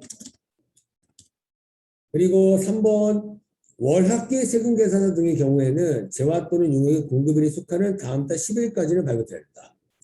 여러분들 세금 계산서 발급 시기가 언제였냐면 물건을 팔고 다음 달 10일까지라 했습니다. 다시 한번 꼭 기억해야 됩니다, 여러분들. 제가 5월 1일 날 제품을 판매했어요. 제품 팔았습니다. 5월 1일 날. 그러면 아무리 늦어도 세금 계산서 언제까지는 발급해서 구매자 줘야 돼요? 6월 10일이라고요. 됐나요? 3번 질문은 맞는 표현이잖아요. 맞는 표현인데 요거까지만 얘기할게요. 우선 세금 계산서는 재화 또는 용역을 팔고 속하는 달의 다음 달 10일까지 발급한다. 맞는 말인 거 맞죠? 근데 앞에 월합계라는 게 있습니다. 월합계라는 게 뭔지만 말씀드릴게요. 그냥 보세요. 제가 A 회사한테 5월 2일 날 제품을 10개 팔고 5월 6일 날 제품을 30개 팔았습니다. 같은 날에 팔았어요? 다른 날에 팔았어요? 다른 날에 판 거 맞아요? 근데 사업자가 생각하는 거예요. 어차피 A라는 회사한테 똑같이 판 건데 굳이 세금 계산서를 2개 끊어야 될까? 이게 이제 궁금증이 생긴 거예요. 어차피 같은 5월 달에 판 거고 어차피 같은 A한테 판 거니까 굳이 세금 계산서를 이때도 발급하고 이때도 발급해야 될까? 이런 의문증이 생긴다는 얘기예요. 그래서 국가가 만들어준 게 뭐냐면 월합계 세금입니다. 같은 5월에 팔았고 같은 사람한테 팔았죠. 그러면 날짜를 5월 31일로 해서 제품 40개를 한 번에 발급하는 게 월합계 세금이었어요. 이름 자체처럼 월의 금액을 합산해서 한 번에 발급한다는 뜻입니다. 근데 이런 거를 물어본 건 아니지만 이 시험 문제가. 근데 월합계 세금계산서가 그냥 가끔씩 그냥 나올 수도 있을 것 같아서 이렇게 말씀을 드린 겁니다. 월합계 세금계산서. 3번 질문도 맞는 표현이고요. 그 다음에 2번 보니까 세금계산서 필요적 기재사항 저번에도 나왔었죠. 필요적 기재사항의 일부가 기재되지 않은 경우에도 그 효력은 인정된다. 맞을 것 같아요? 틀릴 것 같아요? 뭔가 틀렸죠? 필요적 기재사항이 뭐야? 무조건 적어야 되는 사항들이라고요. 근데 그걸 안 적었는데 어떻게 효력이 인정되겠어요? 증거자료로 인정이 안 되지. 이해가 되나요? 그러면 인정되지 않는다가 맞겠죠. 인정 똑같이 해줄 거면 뭐하러 필요적 기재사항이라는 거 만들어 놨겠어요. 인정되지 않는다가 맞는 표현입니다.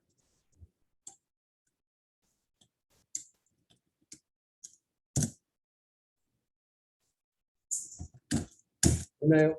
그럼 필요적 기재사항 뭐뭐 있었어요? 그냥 진짜 딱 이렇게 기억하는 거예요. 어차피 꼬우지도 않을 겁니다. 내 정보, 내 정보, 얼마짜리인지, 작성일자 이렇게만 기억하세요. 아시겠죠? 그래서 뭐 딱히 여러분들이 자세하게 외울 필요도 없습니다. 내 정보, 계정보, 얼마짜리인지, 그리고 언제 썼는지 그런 것들만 여러분들이 확인해 주시면 됩니다.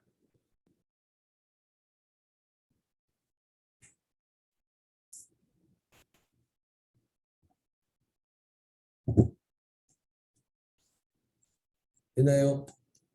그다음 1번도 마지막으로 보죠. 1번. 1번 보니까 공급 시기라는 건 여러분들 물건을 파는 날짜 얘기하는 겁니다. 물건을 팔기 전에 뭘 발급했대요? 세금계산서 발급했다라고 돼 있나요? 물건을 팔기 전에 세금계산서를 먼저 발급한 거죠. 이런 것들을 뭐라 부르냐? 먼저 발급한 세금계산서다라고 해서 선세금계산서라고 해요. 물건을 팔기 전에 세금계산서를 먼저 발급했다라고 해서 선세금계산서라고 부릅니다.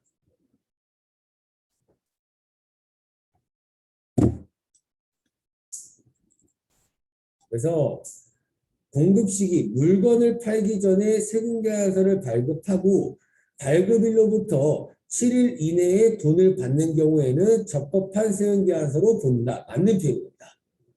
그래서 이런 의미라고 생각하세요. 원래 원칙은 물건을 팔았을 때 세금계산서를 주자. 이게 원칙이 맞아요. 근데 어쩔 수 없는 상황에 물건을 팔기 전에 세금계산서를 발급해야 되는 상황이 생기면 세금계산서를 발급하고 반드시 7일 안에 그 물건값의 돈을 받으라는 뜻이에요. 되나요? 그래서 7일 이내에 대가를 받은 경우에는 세금계산서를 오케이 인정해 준다. 정답은 2번이 틀린 말이겠죠. 절대로 이론 문제 풀 때 막 한 문장을 다 분석할 필요 없습니다. 정답만 잘 찾아주시면 돼요. 딱 봐도 2번은 틀렸었잖아요. 네, 이런 식으로만 좀 찾아주시면 되겠습니다. 여기까지 하면 96회도 끝이 납니다. 1번부터 1번 거래처 등록 문제네요. 거래처 등록 켜주시고 이번에 일반회사 하니까 여기다가 주식회사 가나전자 코드 번호는 10565 주식회사 가나전자 그 다음에 매입이네요. 그리고 유형 매입이라고 체크해 주시고 사업자 번호 129-8678-690 대표자 성명은 이은성 업태는 제조 도소매라고 되어 있고 종목은 전자제품 판다입니다.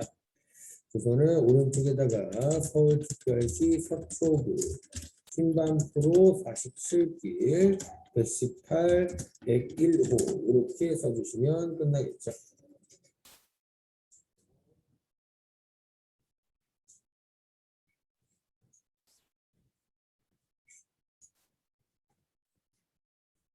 이렇게 해주시면 되고 그 다음에 끝이고 2번 거래처별 초기 2월 들어가라고 되어 있는데요. 거래처별 초기 2월 들어가셔서 다들어옴 쪽 송강산업은 올바른 금액 300만 원으로 바꿔주시면 되고 강림상사는 1280으로 바꿔주시면 끝나고요. 그 다음에 미지급금 클릭하셔서 더라벨은 360 그리고 거래처는 한번 만들어야 될 것 같습니다. F2번 눌러서 통유진 흥업 250 이렇게 해주시면 항상 차액이 사라질 겁니다.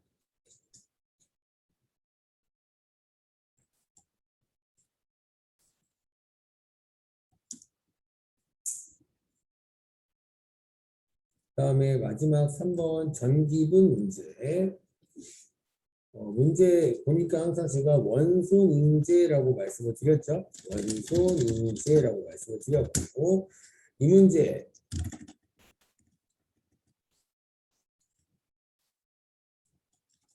문제를 보면 원가 명세서에 들어가요, 손익계산서에 들어가요. 그렇죠. 원가 먼저 들어가야 되죠.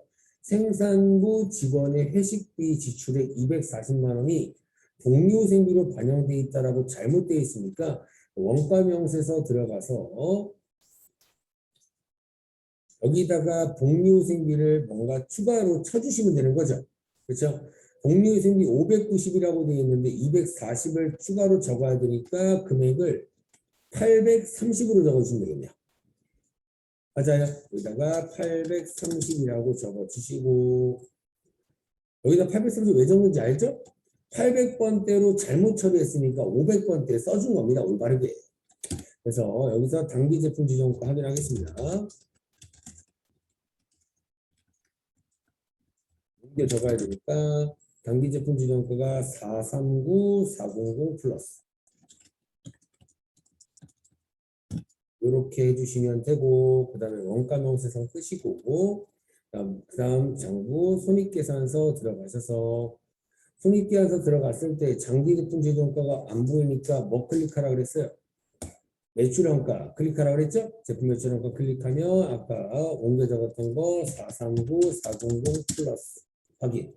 여러분 여기 조심할 것입니다. 439400 플러스만 적고 넘어가요? 아니면 복리후생비도 바꿔줘야 돼요? 복리후생비 바꿔줘야 되죠? 800번대로 잘못 처리했다고 했으니까 여기 980이라고 되어 있는 걸 240을 줄여줘야죠. 그래서 여기다가 복리후생비 금액을 240 줄여서 740으로 바꿔주신 다음에 해주시면 됩니다. 여러분들 잘 생각해 보세요. 잠깐 보세요.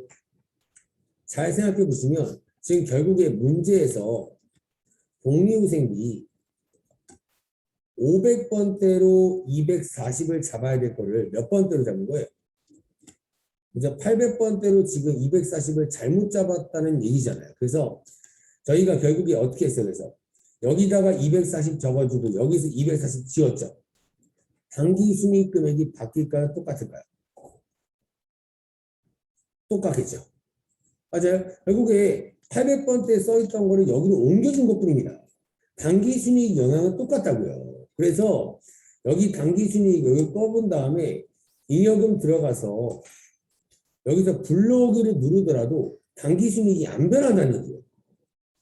맞아요? 그러면 굳이 들어갈 필요가 없는 겁니다. 손익계산서까지 하면 끝인 거예요, 그냥. 이해되셨나요? 그래서 이 문제는 여기 두 개는 들어가 볼 필요가 없다라고 생각해 주시면 됩니다. 그리고 밑에서 뺀 걸 그냥 위로 옮겨준 거니까 비용 빼는 건 금액은 똑같다. 그래서 손익계산서까지만 바꿔주시면 끝나는 문제가 되겠습니다.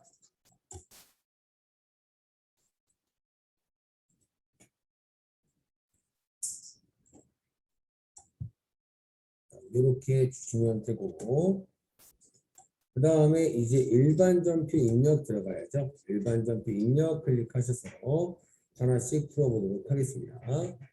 7월 7일.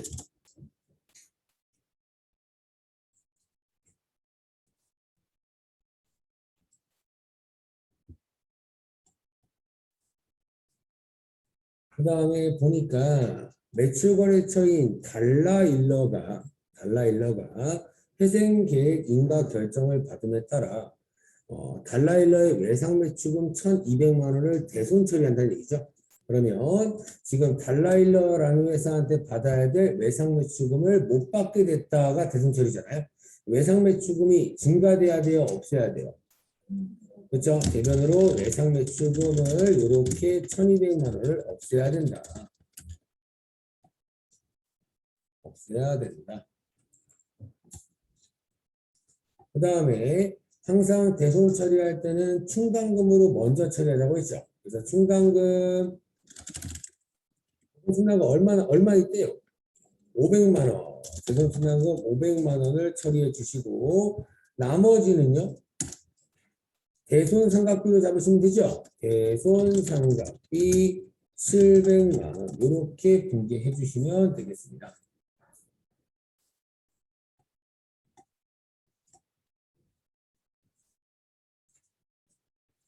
대변으로 외상매출금은 거래처 써야 되고요. 달라야 된다. 1,200만 원 차변에 여러분 대손승당금은 코드 번호가 그럼 몇 번이어야 돼요? 109번이어야 되죠? 외상매출금이랑 하나 차이라고 했으니까 109번 500 나머지는 대손상각비 이렇게 처리해 주시면 되겠죠.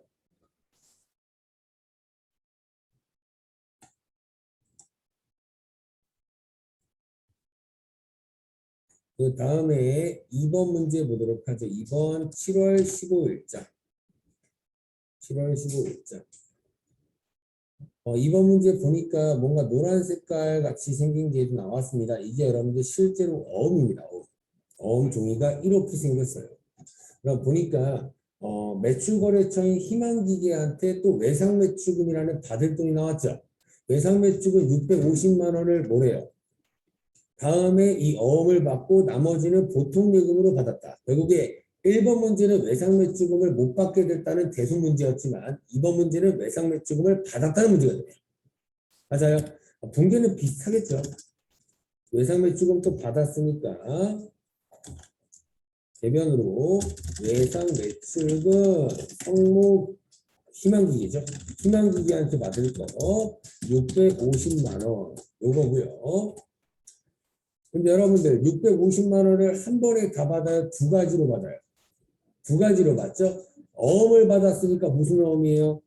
받을 어음, 희망기계 요것도 외상으로 받는 거니까 500만 원짜리입니다. 받을 어음은 500만 원짜리예요. 그러면 보통예금으로 받는 건 얼마여야 돼요? 150 맞아요. 그래서 보통예금으로 받는 거 150만 원이다. 이렇게 풀어주시면 되겠죠.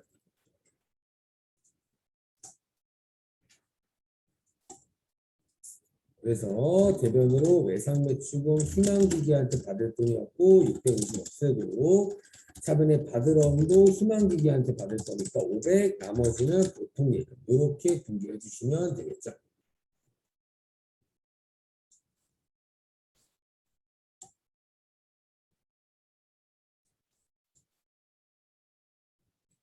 이렇게 해주시면 되고 그 다음에 3번 문제 보겠습니다. 3번 문제 자기 주식 문제네요. 자기 주식을 취득한대요. 처분한대요. 처분하니까 자기 주식이 최소한 없어지겠구나라고 생각을 해주셔야 됩니다. 자기 주식 갖고 있다가 없었으니까. 그래서 대변으로 자기 주식이 없어진다. 자기 주식은 여러분들 장부에 얼마로 쓸게요? 장부에. 1200이라고 되어 있나요? 첫 번째 줄 끝에 장부가액이 1200만 원짜리다. 이거를 없앨 거니까 똑같이 1200 이렇게 없어져야 된다고요. 1200에 1200으로 장부에 써 있으니까 1200을 없앤다. 자기 주식을 팔아먹었으니까 돈 받아야 되는데 이거 돈 뭘로 받을 거래? 보통예금. 보통예금으로 받는 금액이 1150만 원만 받겠죠. 그럼 봤을 때 자기 주식을 비싸게 받고 팔았나요? 조금 싸게 팔았나요? 조금 싸게 팔았으니까 처분 손실이 있어야 되는 거 맞죠? 자기 주식 처분 손실이 50만 원이 뜰 건데 이 문제 또 짝꿍이 얼마 있대요? 그렇죠? 자기 주식 처분 이익이 딱 봐도 짝꿍 같잖아요. 그래서 이런 짝꿍이 얼마 있다라고 나오면 항상 짝꿍부터 없애라. 30만 원 없애고 나머지를 자기 주식 처분 손실 20 이렇게 잡으시면 됩니다. 항상 짝꿍 계정 과목부터 없애라.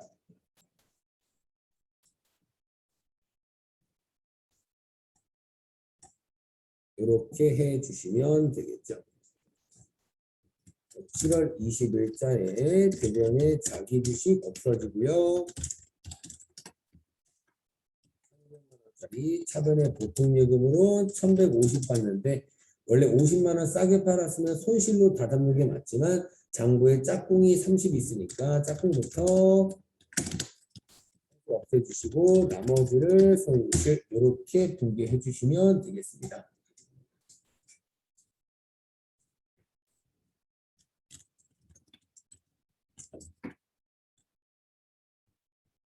3번 끝났고요. 그 다음에 4번 문제. 4번 문제가 조금 어려울 수 있을 것 같아요. 4번 문제. 4번 문제 보니까 우선 뭘 샀대요? 건물을 샀으니까 우선 건물이 생겨야겠네요. 그러면 건물이 이렇게 생기고요. 문제 어렵습니다. 근데 건물이 생기긴 할 건데 건물을 취득했으면 원래 돈을 줘야 될 거 아니에요. 이 문제는 돈을 주는 게 아니라 뭘 준대요? 신주라는 주식을 줄 겁니다. 야, 건물 사면 원래 돈 줘야 되는데 야, 돈 대신 우리 회사 주식 줄게. 이렇게 한 거예요. 됐나요? 그럼 항상 제가 얘기했지만 주식을 준다라는 표현을 주식을 발행한다라고 표현합니다. 주식을 발행하면 반드시 어저께도 얘기했던 것처럼 이렇게 자본금이 증가돼야 돼요.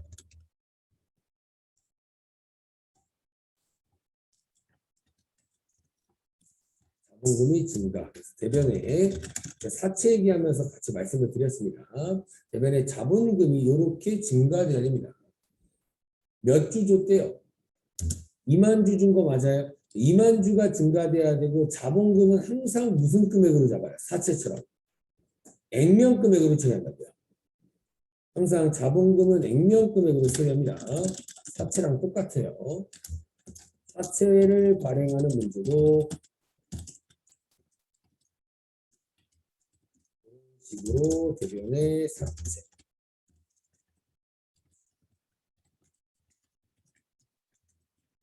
이렇게. 그래서 자본금이 증가할 건데 2만 주에 한 주당 액면가가 5,000원짜리니까 자본금이 1억이 증가되겠네요. 2만 주 곱하기 5,000원을 해서 1억이 증가한다.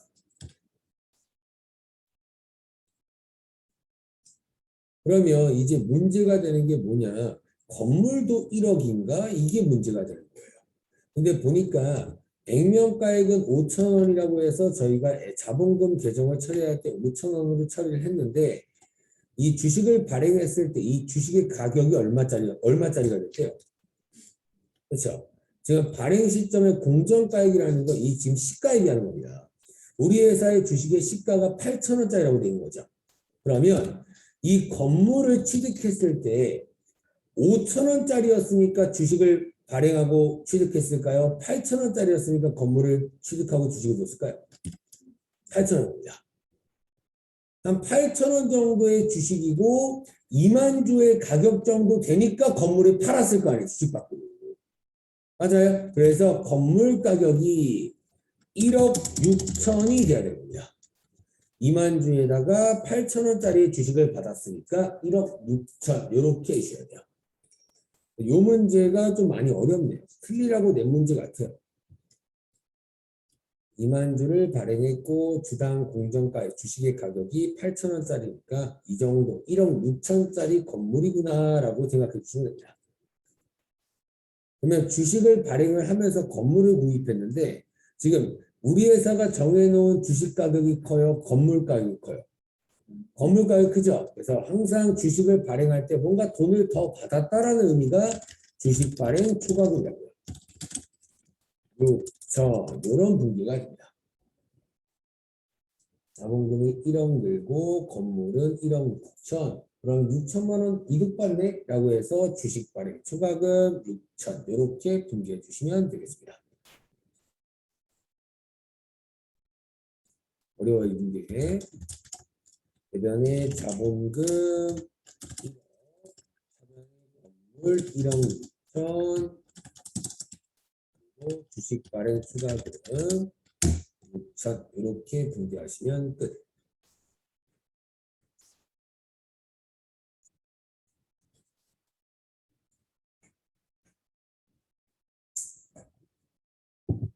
그 다음에 5번 문제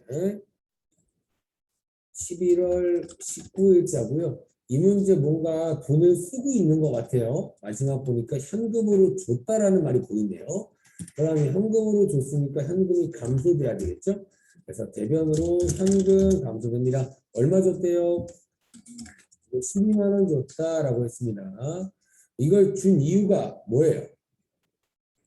준 이유가 일용직 근로자에게 일당으로 준 거 맞아요? 이거 제가 저번에 한번 얘기했을 겁니다. 공장 근로자는 임금, 일반 근로자는 급여, 일용직 근로자는 잡급이라고 있습니다. 잡급. 이렇게 갑자기 간혹 튀어나오는 겁니다. 일용직 근로자한테 일당 줄 때를 잡급이라고 표현합니다. 잡급.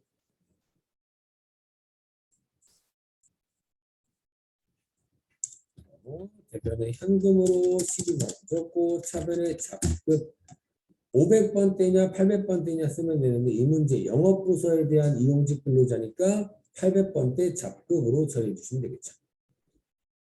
영업부서니까 800번대입니다. 잡급.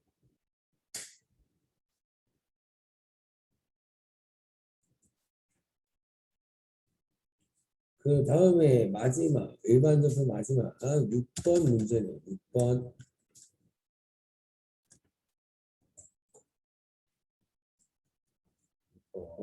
12월 5일이고요. 12월 5일 영업보수의 퇴직금에 대해서 확정 기여형입니다. 이거 기여형 금액 많이 했었잖아요.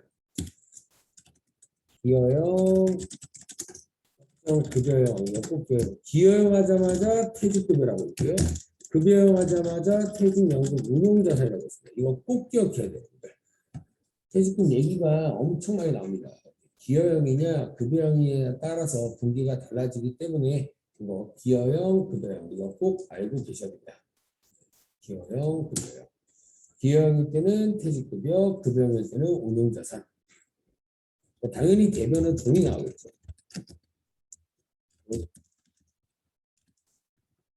기여형은 직원들한테 준 이거는 은행에 모아놓은 이런 뜻이랍니다. 직원들한테 주니까 퇴직급여라는 비용 은행한테 모아놓을 거니까 운용자산이라는 통장이 생긴다. 그래서 이 문제는 기여형 문제입니다. 기여형. 그럼 뭘로 줬대요? 근데 보통예금 대변에 보통예금 또 감수해야겠죠? 530만 원. 차변에 퇴직급여인데 퇴직급여 몇 번째예요? 800번째죠. 영업부서 직원들한테 줬으니까 800번째 퇴직급여. 생산부서한테 주면 500번째 퇴직급여. 이렇게만 잡아주시면 되겠습니다.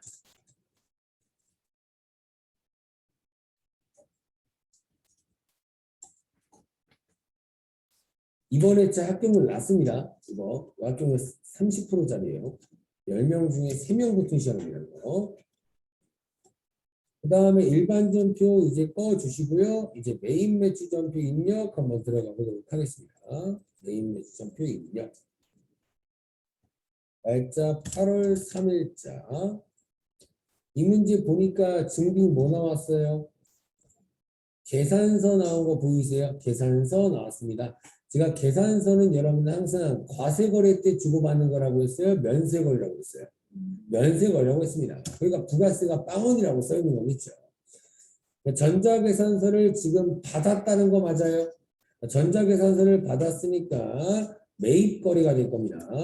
매입의 계산서니까 53 면세 매입 이렇게 부른다고요. 53번 면세 매입.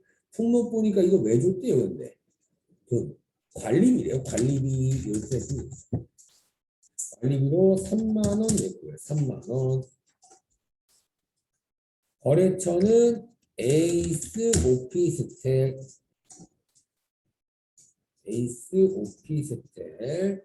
전자계산서니까 전자 체크하시고 분기이용 3번 잡아주시면 되겠죠.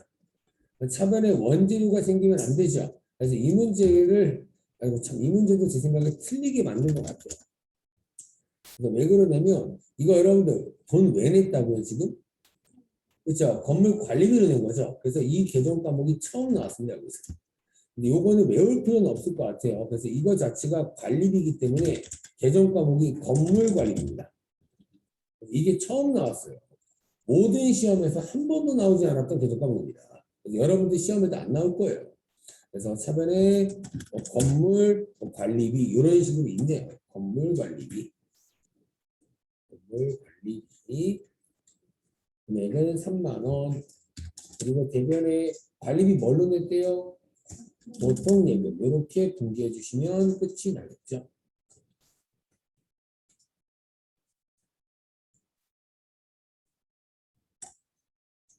그 다음에 바로 2번 날짜 변경하겠습니다. 8월 21일자. 8월 21일자. 이 문제 보니까 증빙이 전자세금계산서가 있고요. 전자세금계산서를 발급했다라고 되어 있으니까 뭔가 팔고 있는 거 맞죠? 그렇죠? 뭘 팔고 있나요? 기기장치. 그죠? 우선 부가세용은 세금계산서니까 11과세겠죠. 11과세. 기계장치 얼마에 판대요? 220만 원에 파는 거 맞아요? 근데 지금은 세금 계산서니까 부가세 뺀 200만 원만 적어야 되는 겁니다. 그래야 20만 원이 잡히니까. 이거 실수하면 정말 많이 틀립니다. 이거 합쳐서 220인지는 꼭 봐야죠, 여러분들. 마지막에 절대로 220이라고 치면 안 돼요. 그다음에 거래처 누구한테 팔았나요? 한국자원이죠. 한국자원한테 기존에 사용하던 기계장치를 팔아먹었다. 전자세금계산서니까 전자 1번 체크하시고 분기유형은 3번 혼합. 유형자산 처분하는 문제가 몇 개 풀어봤었습니다. 대변의 제품 매출이 아니라 뭐 없어져요? 기계장치 없어지는 거 맞죠? 기계장치가 얼마짜리가 없어져요? 8천만 원짜리입니다. 항상 취득한 금액 그대로 장부에 써 있으니까 대변에 8천만 원이 없어지고요. 그리고 제가 맨날 유형자산 처분할 때 대변으로 기계장치 없앤과 동시에 반대편인 차변에 뭐도 없애라고 했어요. 누계, 그죠? 그래서 누계 또 치지 말고 기계장치랑 코드번호가 하나 차이라고 그랬잖아요. 그래서 207이라고 치면 되는 겁니다. 기계장치가 206번이니까. 누계액은 7,700이랍니다. 여기까지 됐나요? 여기까지 쳤고 그 다음에 뭐 먼저 쓰는 거냐? 돈을 받는 걸 쓰세요. 220만 원 받을 거죠? 부가세까지. 뭘로 받는데요? 돈 어음으로 받는다고 돼 있나요? 이거 여러분들 돈을 받을 거니까 차변에 쓸 건데 이거 어음으로 받는데 받으러입니까요? 절대 안 됩니다. 받으러움이라는 이 어음 거래는 원재료 제품 상품을 거래할 때만 쓴다고 했습니다. 그러니까 이거는 그냥 미수금인 거예요. 절대로 받으럼 쓰시면 안 됩니다. 미수금이에요. 받을 돈. 미수금까지 썼을 때 금액 어느 변이 조금 모자라요. 차변이 일단 모자르죠. 그래서 차변에 유형자산 처분 손실 이렇게 분기하시면 끝입니다. 차변이 손실자리니까 손실을 쓴 겁니다.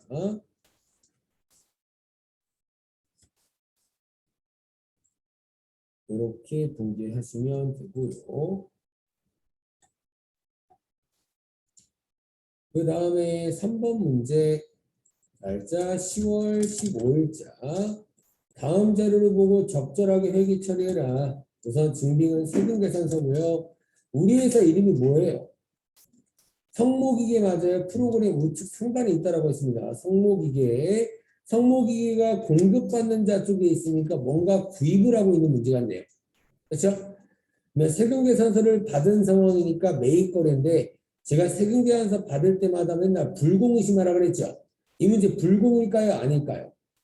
아니죠. 그냥 원재료 산 거니까 그냥 51번이라고 쳐야겠죠. 오사불공이 아니니까. 51번.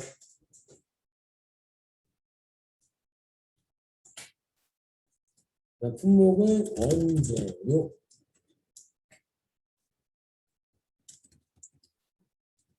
그리고 수량단가 나와 있으니까 적어주겠습니다.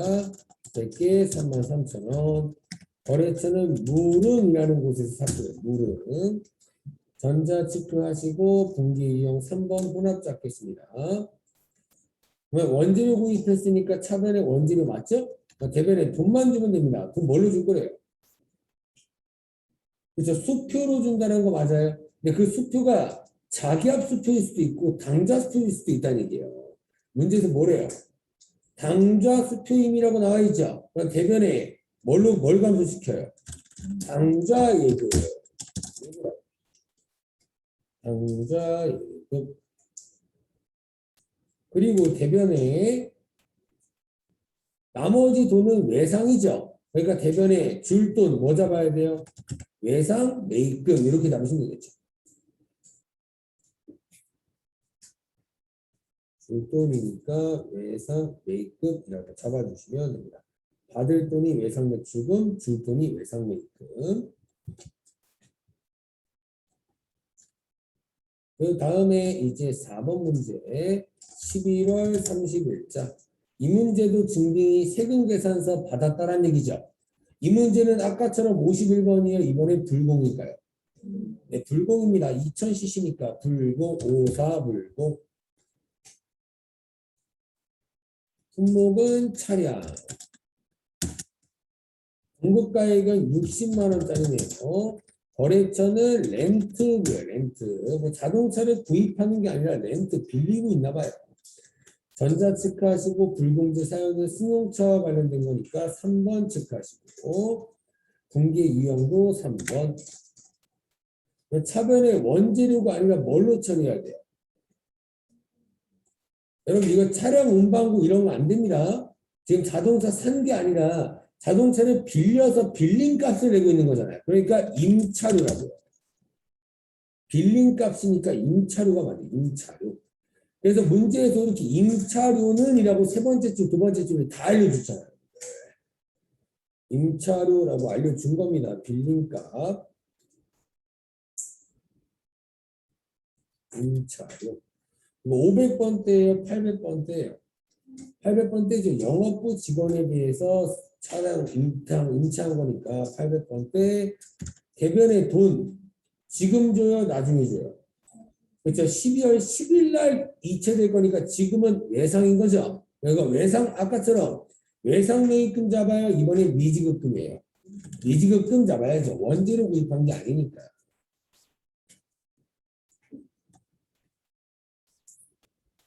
이렇게 처리해 주시면 됩니다.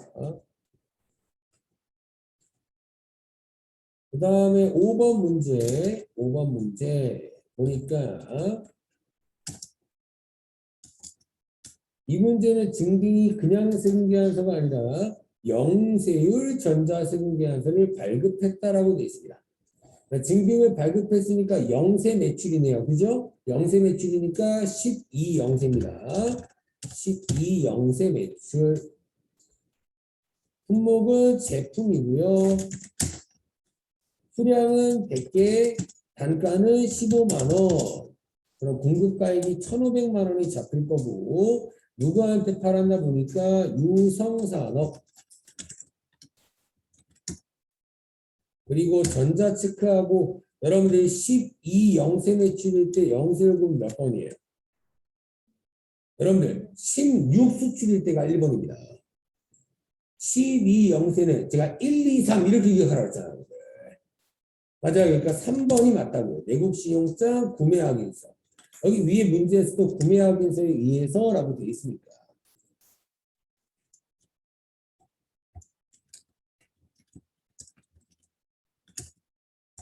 그 다음에 분기유형은 3번. 그러면 제품 팔았으니까 제품 매출 맞고 돈 나중에 받아요? 지금 받아요? 나중에 받으니까 제품 팔고 나중에 받을 돈이니까 예상 매출금이라고 잡으시면 되겠죠. 예상 매출금이라고 잡아주시면 됩니다. 그 다음에 6번 12월 30일자 이 문제 보니까 증빙이 또 그냥 세금계산서가 아니라 이번엔 수입세금계산서가 나왔네요. 자, 그때도 얘기했지만 수입세금계산서라는 게 나오면 항상 거래처가 세관일 거다라고 말씀드렸습니다.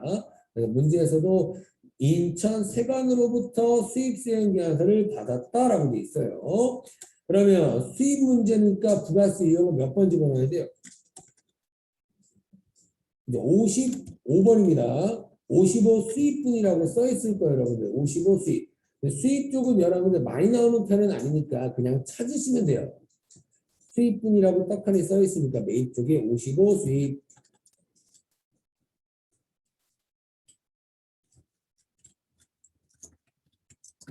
그리고 품목은 원재료 샀나 봐요. 원재료 4천만 원짜리 샀고요. 그 다음에 거래처 누구라고 써야 돼요? 뉴욕이에요? 인천세관이에요? 인천세관. 절대로 뉴욕이라고 하시면 안 됩니다. 뉴욕 거래처가 나와요. 거기다가. 혼돈 진짜 많이 옵니다. 인천세관으로부터 받은 거예요. 증빙을. 인천세관. 전자세관이니까 전자체크하고 분계이행 3번. 인천세관한테 여러분들 원재료 값을 줘요? 부가세만 줘요? 항상 부가세만 준다고요. 세관한테는. 세관한테 여러분들 굳이 원재료 값인 4천만 원을 줄 필요 없습니다. 그러면 차변에 부가세 개정가면 알아서 떴으니까 대변에 돈 뭘로 주는지만 쓰면 되겠네요. 뭘로 준대요? 당좌 수표 아까 나왔던 거죠. 그럼 대변에 당좌 예금을 감소시키시면 끝이겠죠. 아까 나왔던 지문입니다. 당좌 수표로 지급했다는 당좌 예금이라는 통장을 감소시키자. 이렇게 풀어주시면 끝이 되겠습니다.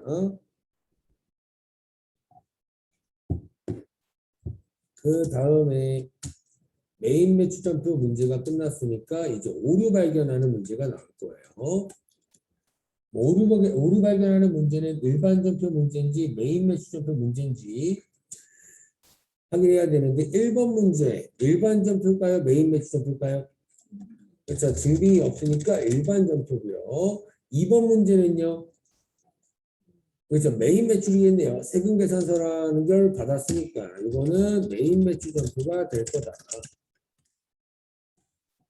이렇게 두 개를 보시면 되겠네요. 이렇게. 그래서 보니까 일반 점표 한번 켜 보시고 날짜 8월 10일자 이자 수익과 보통 예금이 잡혀 있네요. 근데 보니까 이자 수익은 문제 보니까 얼마래요? 30만 원입니다. 이자 수익이 30만 원인데 20 얼마만 되어 있으니까 이상하겠죠? 30만 원입니다. 근데 여러분들 이자 수익이 30만 원인데 보통 예금으로 받은 건 25만 3,800원이죠. 나머지 46,200원은 뭐예요? 그렇죠? 원천 세금 냈다라는 선납세금이었습니다. 제가 선납세금 개정 과목을 쓸 때는 항상 자산으로 처리한다라는 힌트를 준다 했습니다. 맞아요. 그래서 이 문제는 선납세금이 맞겠죠.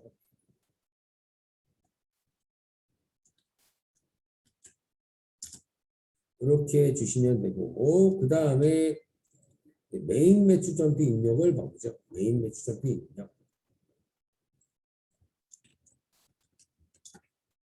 날짜 12월 10일입니다. 근데 여러분들 이 문제 보니까 이 회사가 증빙을 받았으면 원래 메인 매출점표에 적는 게 맞는 건데 이 문제에서 보니까 얘는 어디다 적었대요?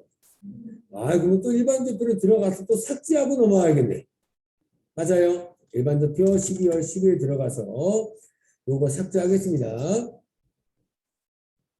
운반비 현금이에요. 운반비 현금. 삭제하시고 메인 매출점표에다가 적을 건데요. 여기다가 부가세형 세금계산서를 받았으니까 몇 번이에요? 세금계산서 받으면 5일이었잖아. 5일. 맞아요. 이거 불공은 아니겠죠. 그냥 운반비 얘기 나오는 거니까. 그래서 품목은 운반비, 운송비 상관없습니다. 여기다가 또 금액을 11만 원 적으면 안 된다고요. 세금계산서일 때는 10만 원 부가세 뺀 거만 적으라고. 뺀 거. 그래서 무조건 마지막에 실수할 것 같으면 이거 금액이 똑같은 항상 보세요. 11만 원 난다. 똑같은 한번 보시고 거래처는 일량 택배가 있는데 일량 택배. 전자여부, 전자체크하고 분계이용 3번 혼합. 차변에 여러분들 차변에 아까 여러분들 일반 점표에 운반비라고 써 있었죠. 이거 운반비일까요? 그냥 원재료일까요? 아까 일반 점표에 운반비라고 써 있었습니다. 분명히. 근데 지금 이 운반비를 왜 냈어요, 여러분들? 원재료를 매입하기 위해서 낸 거잖아요. 그럼 뭐예요? 부대비용이잖아요. 맞아요? 이건 단순히 일반 점표를 메인 매출 점표로 옮기는 것뿐만 아니라 분계도 틀렸었네요. 맞아요? 이거 조심해야 될 것 같아요. 그래서 이건 부대비용이니까 원재료로 그냥 주는 게 맞는 겁니다. 아시겠죠? 그 다음에 대변의 현금, 요게 맞는 거겠죠. 이 문제 까딱하면 틀릴 것 같아요. 이 문제. 일반적으로 그대로 옮겨 적으면 되는데 이 문제는 부대 비용이 있기 때문에 원재료가 맞는 겁니다.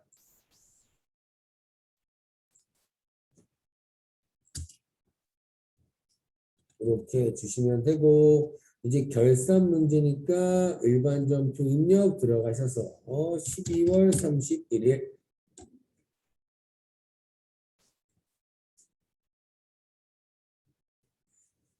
그래서 이 문제 보니까 A4 용지 얘기 나오고 있죠. 그리고 두 번째 줄 보니까 무슨 문제예요 이거? 소모품 정리하는 문제래요. 맞아요. 두 번째 줄에 소모품이라는 단어가 보이네요. 소모품.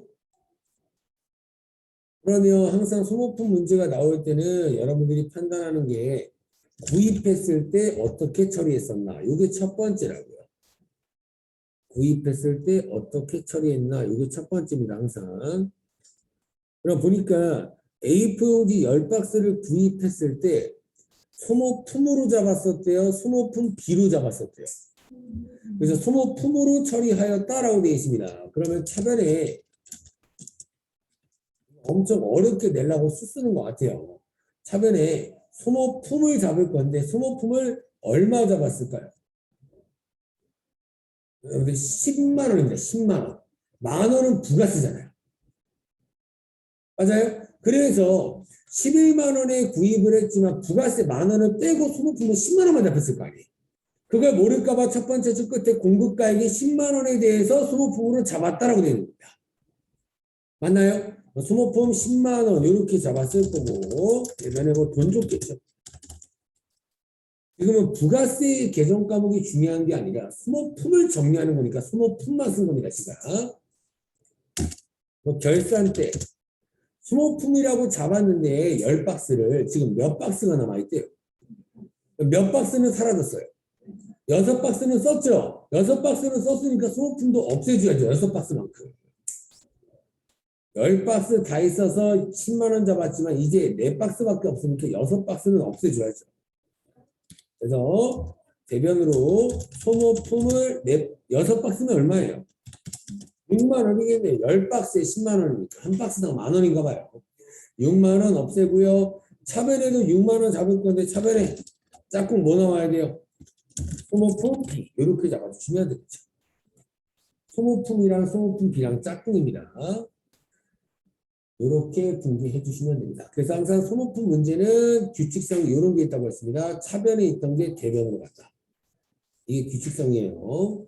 차변에 있던 게 대변으로 간다라는 규칙성이 있다.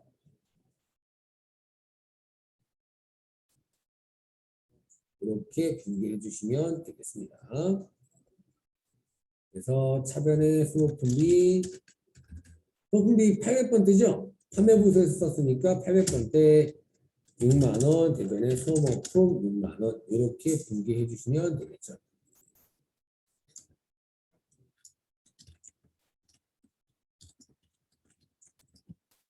그 다음에 2번 문제 뭐죠? 보험료 문제 나왔네요. 2번 문제 보험료 문제 나왔으면 바로 이제 개정과 뭐 떠올려야 돼요? 환급비용 이제 이렇게 떠올려야 된다. 보험료 얘기가 나오고 있으니까 선급비용을 딱 떠올려 주시는 겁니다. 선급비용. 요거도 소모품이랑 문제 똑같다고요. 보험료 납부일의 분기를 또 먼저 확인하는 거예요. 아까처럼 소모품 구입했을 때 분기 확인하는 것처럼 보험료 납부일, 납부했을 때 어떻게 처리했나 한번 보시면 됩니다. 보험료 납부. 지금 보니까 보험료를 360만 원 냈죠. 근데 전부 다 뭘로 잡았대요? 납부하면서. 전액 보험료로 처리했다라는 거 보이세요? 두 번째 줄에. 그러면 요때 요렇게 보험료 360 그리고 대변에 뭐 보통예금. 보통예금을 납부했다고 했으니까 보통예금 360 요렇게 분기를 했었겠네요. 요렇게 했다라고 문제에 언급돼 있으니까. 그리고 요런 거 납부일자의 분기 그냥 5월 1일 쳐가지고 확인하셔도 돼요. 여러분들 편하신 대로 하시는 겁니다. 아시겠죠? 근데 저는 그냥 굳이 5월 1일 안 들어가고 저같이 체크해본 거예요. 그냥 문제에서 알려줬으니까. 그 다음에 요거 이제 결산 문제 풀겠습니다. 결산 결산 문제 풀 건데요. 이 보험료 있죠. 이 보험료가 결산 때 같은 차변으로 가요? 무조건 대변으로 간다 했어요. 무조건 대변으로 이동한다. 그래서 소모품이랑 똑같아요. 소모품도 아까 차변에 있던 게 대변으로 가듯이 이것도 무조건 대변으로 갑니다. 그러면 차변의 짝꿍인 성급 비용이 튀어나와야겠죠. 그럼 여러분들 보험료가 비용 계정 과목이에요? 수익 계정 과목이에요? 비용이죠. 보험료를 냈다가 맞지 보험료를 벌었다가 이상하잖아요. 보험료는 돈을 쓰는 비용입니다. 비용을 더 잡고 있는 거예요? 반대편으로 줄이고 있는 거예요? 줄이는 이유가 뭐예요? 기간이 안 됐다. 4개월. 이런 뜻이라고요. 맞아요? 보험을 기간 아직 안 된 게 내년 4개월치잖아요. 4개월치는 아직 비용 잡으면 안 되니까 줄이고 있는 거랍니다. 됐나요? 그래서 360만 원 중에 몇 개월을 줄인다고요? 4개월. 이렇게 풀어주시면 되겠죠.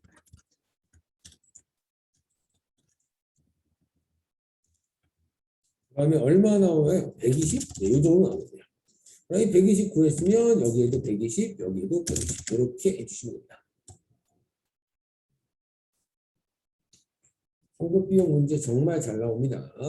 그래서 차변의 상급비용 120, 대변의 보험료가 몇 번대예요? 근데 500번대죠? 두 번째 줄에 보험료 제조경비라고 되어 있으니까 500번대 보험료를 줄여주시면 되겠죠. 절대로 800번대 줄이면 안 됩니다. 800번대는 잡은 적도 없으니까 줄이면 안 돼요. 500번대로 잡았었으니까 500번대를 줄이는 게 맞는 겁니다. 그래서 이렇게 해주시면 되고요. 그 다음에 3번. 이번 회차 여러분들 어려운 이유가 딱 보이네요. 자동 결산이 없습니다.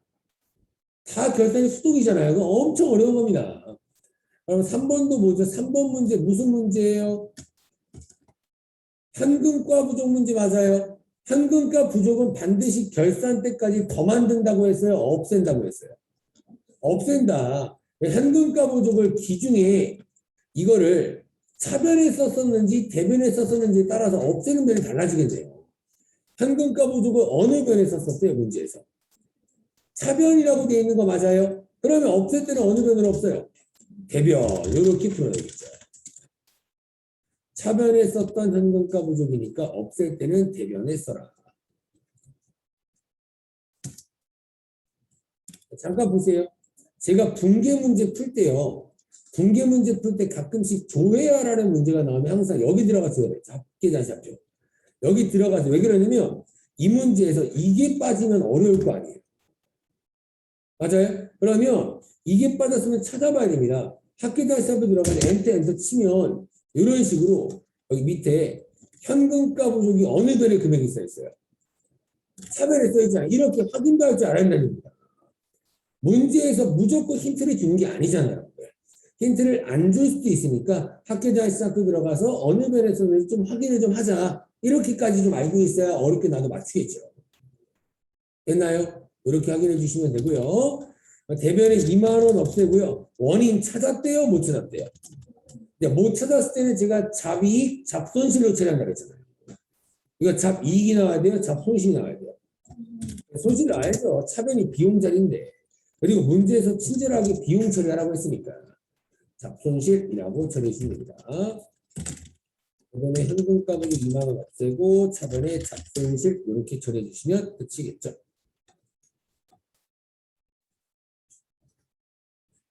됐나요? 그러면 점핑 여기까지 끝났죠? 그 다음에 조회 문제 보죠. 마지막 조회. 1번 뭐에 대해서 물어보고 있어요? 부가가치세. 그럼 제가 무조건 부가세 문제 물어보면 신고서부터 들어가라 했잖아요. 그래서 부가세 신고서. 부가가치 들어가셔서 신고서. 이 문제 막 건수 이런 거 물어봤나요? 금액만 물어봤나요?